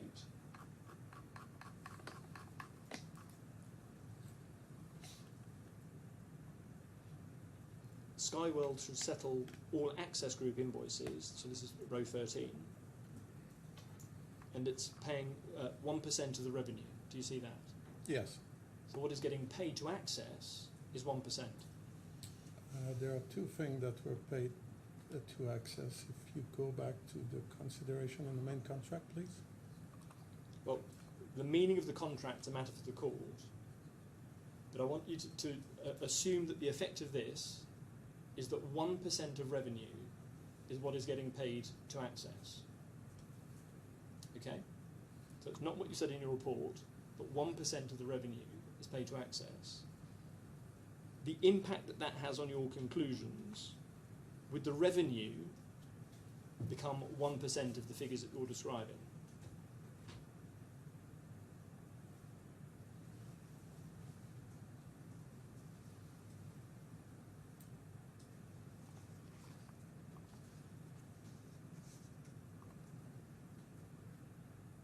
Mr. Girard? Yeah, so that's a hypothetical question. Well, I'm asking you to assume it, because it's not the law is from someone else. But if the effect of this contract is that 1% of the revenue is paid to Access, is the effect on your conclusion that total revenue reduces to 1%? So practically what happened is that they were charging... That's not what I'm asking, Mr. Girard. Practically what was happening is that they were charging 1% of the revenue, and they were charging as well the other items that they mentioned in that contract in terms of... You're not answering the question, Mr. Girard. So the total that was charged was the total profit. You're not So answering the if, question. I'm answering your question, so if instead of charging the consultancy fees and the 1%, they would have charged only the 1%, then this would have definitely have an impact. But from my discussion with the clients, that contract was not something that was implemented. This was something that was done for tax purposes in KSA. So assuming that the effect of this is that 1% of the revenue is paid to Access, is the effect on your conclusion that the total revenue Yes. you identified is 1%? Yes.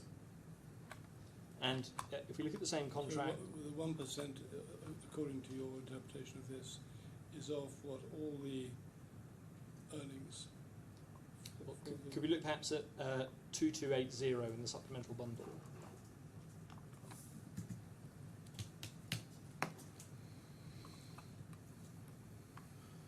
This is one of the scenarios that RC looked at earlier, and at the top KSA lines, we're using there's total revenue at the bottom of the revenue lines. Do you see that? So you have column, number of applications, revenue per applicant, and total revenue. Yes. And I'm suggesting that that line would reduce to 1%, if the assumption is that that contract entitles access to 1% of revenue, And then there would be no cost. and there would be no costs.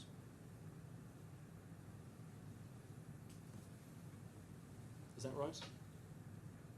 Yes, based on the assumption that you're putting together, which is not how it was applied. And if you look please at supplemental bundle 1290, is this a document you've seen before? I don't think I've seen it before I prepared my report, but I did see it as part of these proceedings. You've seen it before today? Yes. Okay. Can I ask about the other claims that you've analysed very briefly? So, in going back to your report, please. In section 6, which is at page 1171,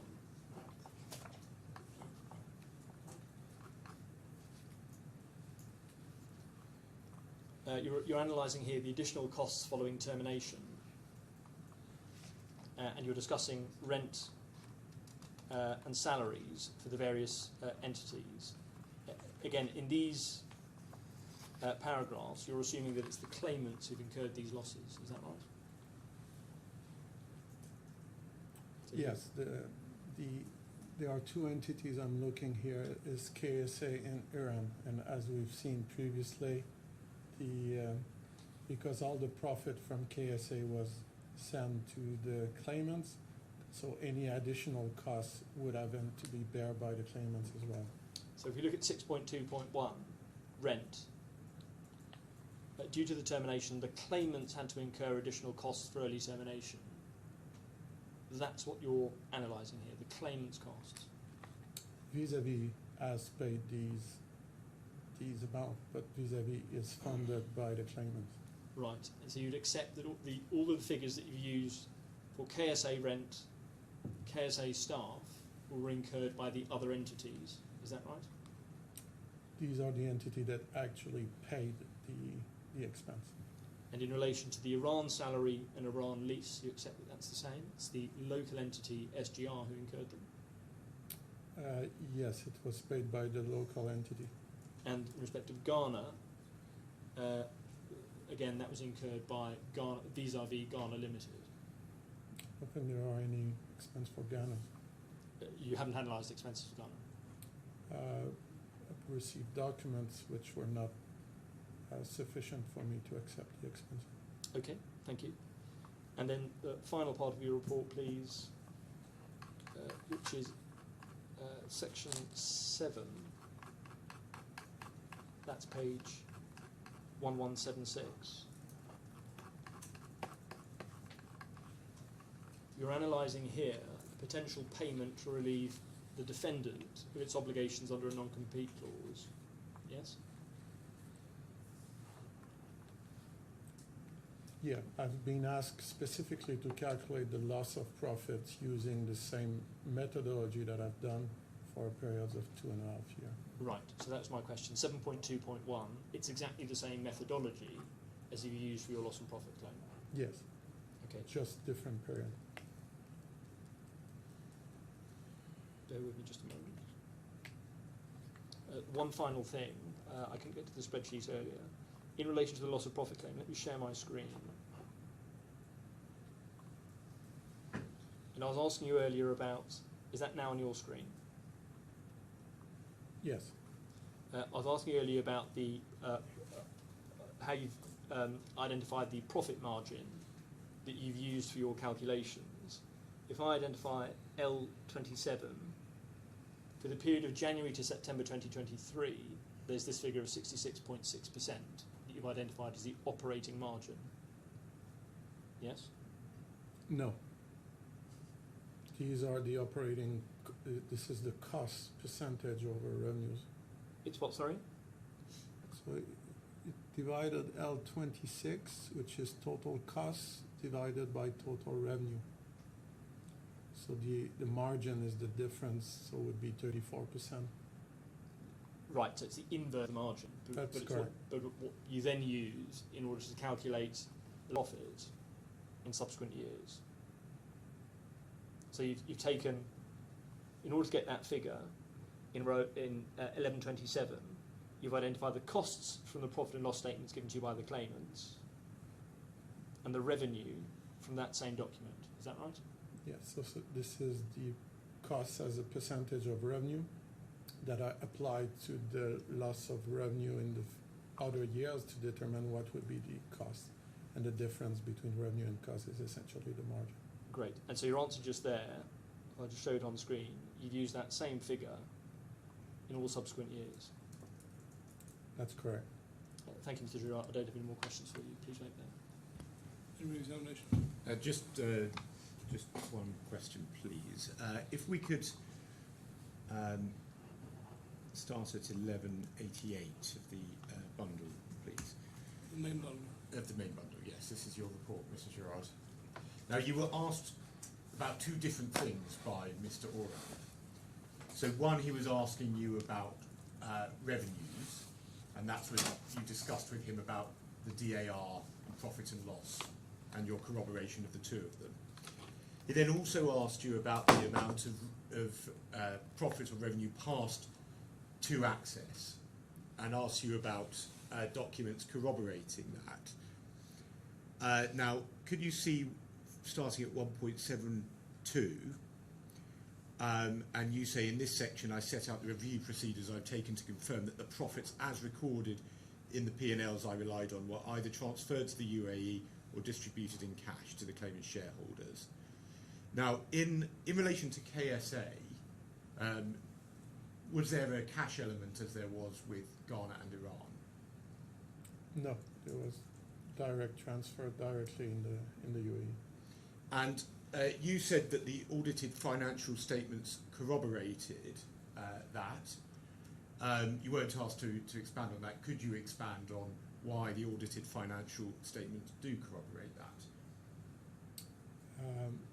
So essentially, the audited financial statement in UAE, there's a figures for revenue, and which were audited, and we were provided with the breakdowns of that figures, which the breakdown were by a region, and we could see that the total that you can see here on that figures, in table C1, just below 1.7.3, you get revenue per Access Group audited financial statement 7572442. So that's what I'm referred to. And we can see that BLS bills are included with it here as being paid by Access. What does the payment of BLS bills show about monies going to Access, the UAE entity? So all the profits and what is recorded as BLS bill in the individual P&Ls, the full money was transferred to the UAE entity because the UAE entity was the one paying the bill. So you transferred the full 7.6, Access paying 3.1 of BLS bills, and they're left with the full profit that was generated in the not the subsidiary, but in the KSA entity. Thank you. No further re-examination. Well, thank you very much. That's the end of your evidence. You're free to stay or go as you wish. Thank you. What do you want to do, Mr. Friedman? Do you want to start, or do you want to? Well, I should ask you first. How long do you think you're likely to be?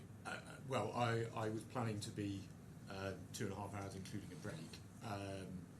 So aiming for that. But do you want to start now, or will that disrupt you too much? No, I'm very happy to start now if that's Right. helpful. Well, let's have a quarter of an hour now.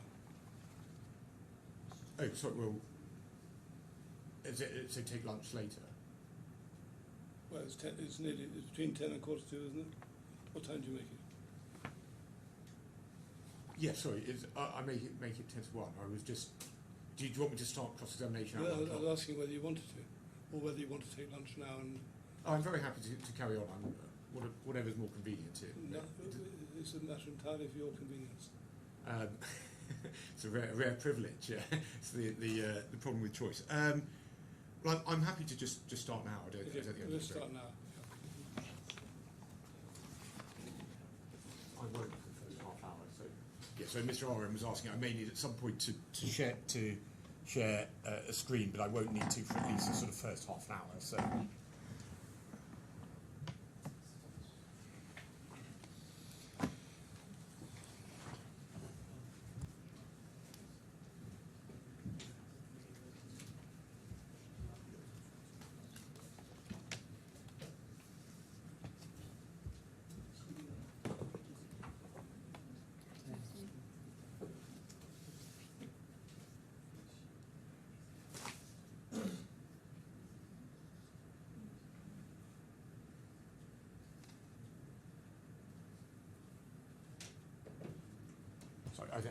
Mr. Oram's witness, so sorry. Do you want to call your witness, or can I proceed with the call-out?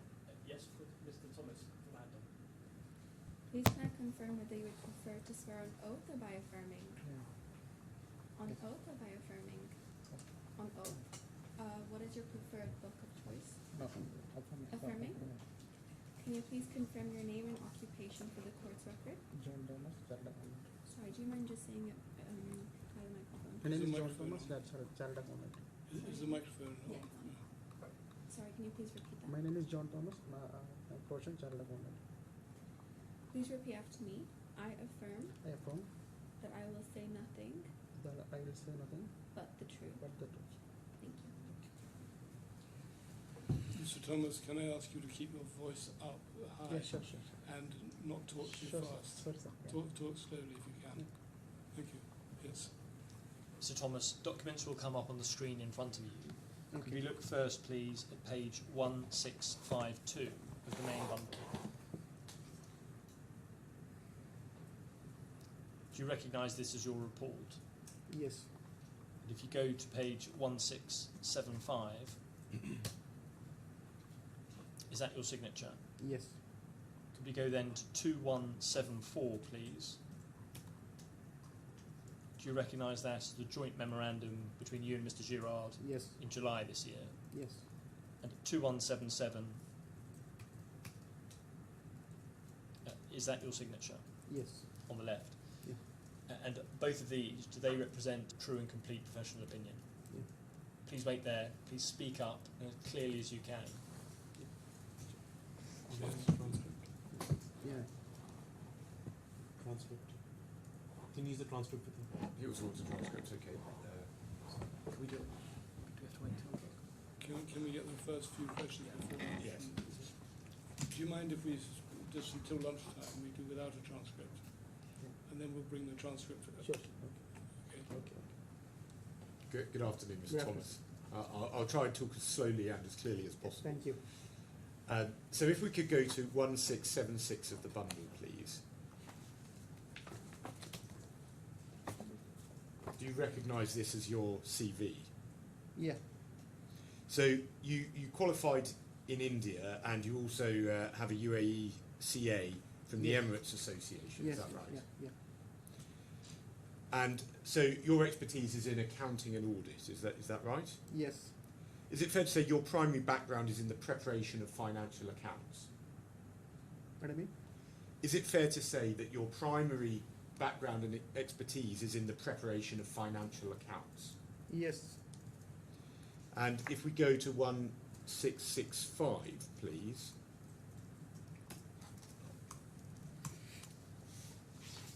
Sorry, apologies. Sorry, it's at. In fact, if we go back to 1676, you set out your principal professional specialisms, and I appreciate that you have your expertise in accounting and audit, but in your explanation of your professional specialisms, you don't make any mention of expertise in valuation or quantum assessments, do you? And it's part of the profession actually. Sorry, would you mind repeating that? It's a part of our profession. A part of your Profession. profession? Yeah. Well, there's a difference, isn't there, between completing an audit and undertaking an assessment of loss of profit going into the future, isn't there? Is it? There is a difference, isn't there, between undertaking an audit and undertaking an assessment of loss of profit going into the future. It's different thing, but it's all related to accounting matters.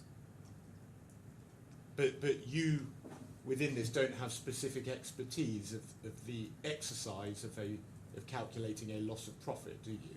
Yeah, I have not calculated the loss of profit because I didn't get any authentic document to calculate that. I understand that that's what you said, and I will. Can you speak slower, please? Yeah, sure. There's people transcribing this evidence. Yeah, okay. And they can't keep up. Sorry, sir. Thank you. Sure. So I understand I will come on to ask you about that in due course. But what I was saying to you is that, I'll repeat the question, is that you don't have specific expertise of the exercise of calculating a loss of profit going into the future. Yeah, I have. Well, your specialisms are the ones that are stuck here, aren't they? And you don't make any mention of those. Yeah, You don't make any mention of quantum or valuation, do you? not mentioned. Yeah. Now, is this the first occasion on which you've given expert evidence in court? In DFC court, yes. What about in other courts? Other courts, yeah, given. Now, I want to just check. Have you read the protocol, the English protocol for the instruction of experts to give evidence in civil claims? Yes. You have.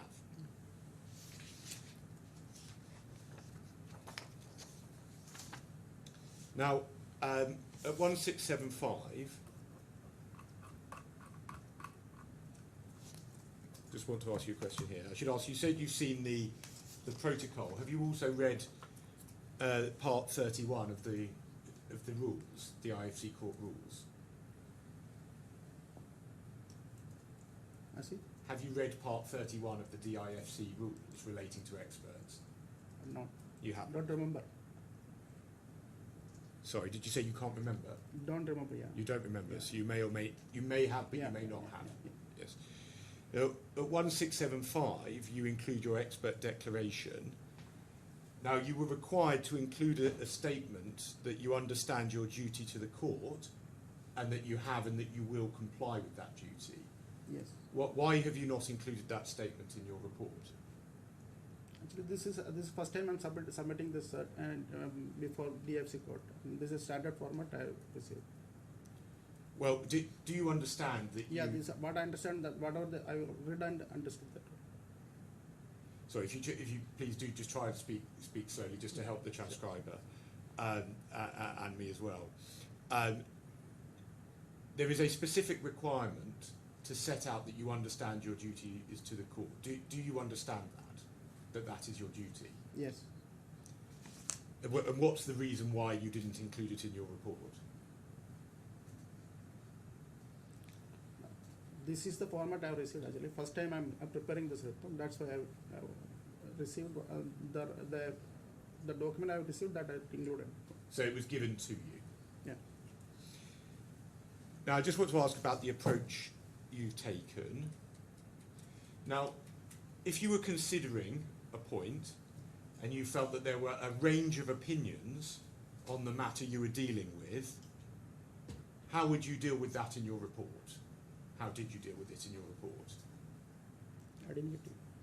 So if you were considering a question that you were asked to answer, and your view was that although you had reached a conclusion, there were a range of views that an expert might reach on that, what did you do?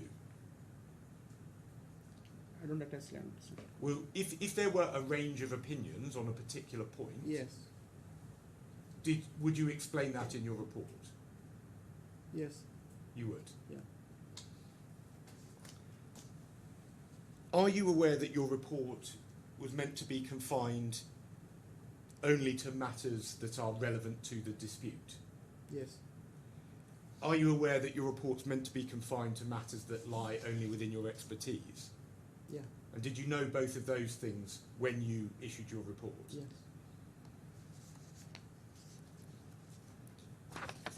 Now, your report is meant to address the quantum of any losses that the claimants have suffered. Do you accept that? Quantum of? The quantum of any losses suffered by the claimants. Yes? Yeah. Do you understand that's the purpose of the report? Yeah. So the question... Accountancy issue actually. Sorry, what did you say? Accountancy issues. Well, that's what I want to be clear about. Do you say that your report is meant to deal with quantum, the amount of losses the claimant suffered? Yeah, amount of for calculating the amount of this quantum of the amount, then we have to get the proper records for analyzing the quantum. Are you saying you've dealt with issues other than quantum, or saying points that only dealing with points that relate to quantum? Did you not understand? Let me try and rephrase that.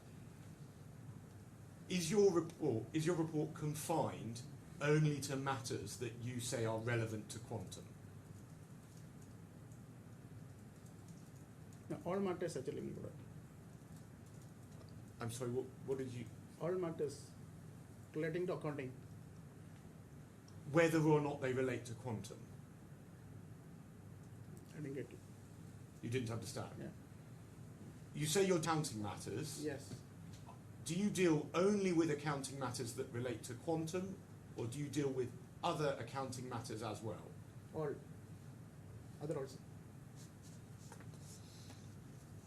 Well, do you accept that the question of liability in this dispute is not a question for you to answer in your expert report?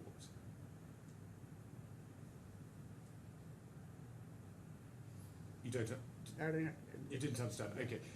Do you, when it comes to the question of liability, which is not about the amount, but about whether in principle your client is obliged to make a payment to my client, that question of liability, do you accept that that is not for you to deal with in your report? That also had to include all. So you had to include All matter, all matters relating to the dispute, yeah, dispute. whether or not it relates to quantum. No, this is whatever the accounting matters I have to include actually. I have to highlight. I have to support the court actually. I'm sorry, could you repeat that answer more slowly, please? I have to support the court regarding Sorry, please, it's very fast. Would you mind just take it? I know it's difficult in course and there's a lot you want to say. Do you mind just trying to tell you just so I can understand it and His Excellency can and the transcriber? I have to address the accounting matters, and this if the quantum is there, if the liability is there, I have to account that also. Do you mind repeating the final few words? You said if the liability is there, I have to. What did you say? You have to be impartial within both the clients.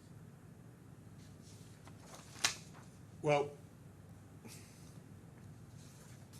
I'd suggest to you that the question of liability, whether in principle the defendant is obliged to pay my client, is not a matter within your expertise as an accountant. Would you agree with that? If they have to pay, I have to. They have to pay. I have to tell that matter. Well, I'm going to ask you a few questions about that in that case. Mr. Friedman, I don't want to take you off your course. If the purpose of these questions is to save yourself, save having to cross-examine on issues of liability with this witness, Yes.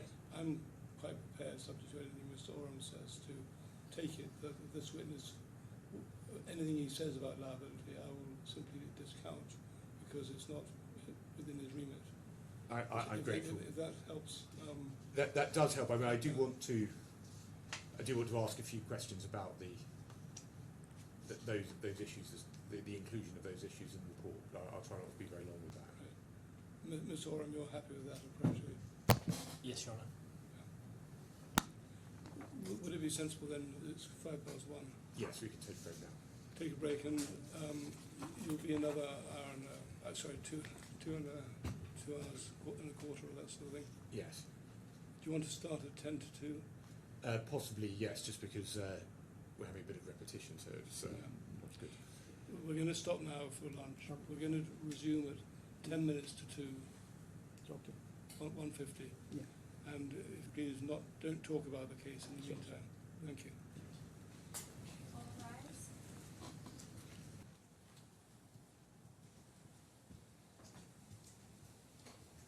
Yes. Yes, Your Excellency. Well, as prefaced, I think we're going to ask for an adjournment in order to allow for a translator to attend tomorrow. Yes, has the position been explained to the witness? Yes, Your Honour, I did so. And just as for the record, your expectation is that a translator will be available first thing? We're making inquiries. If that's not possible, we have a fallback plan of an unofficial translator, but we are hopeful that we'll get an official one by tomorrow. And if we can't get an official one, is there going to be objection from the claimants about an unofficial translator? One moment, sorry. Yeah.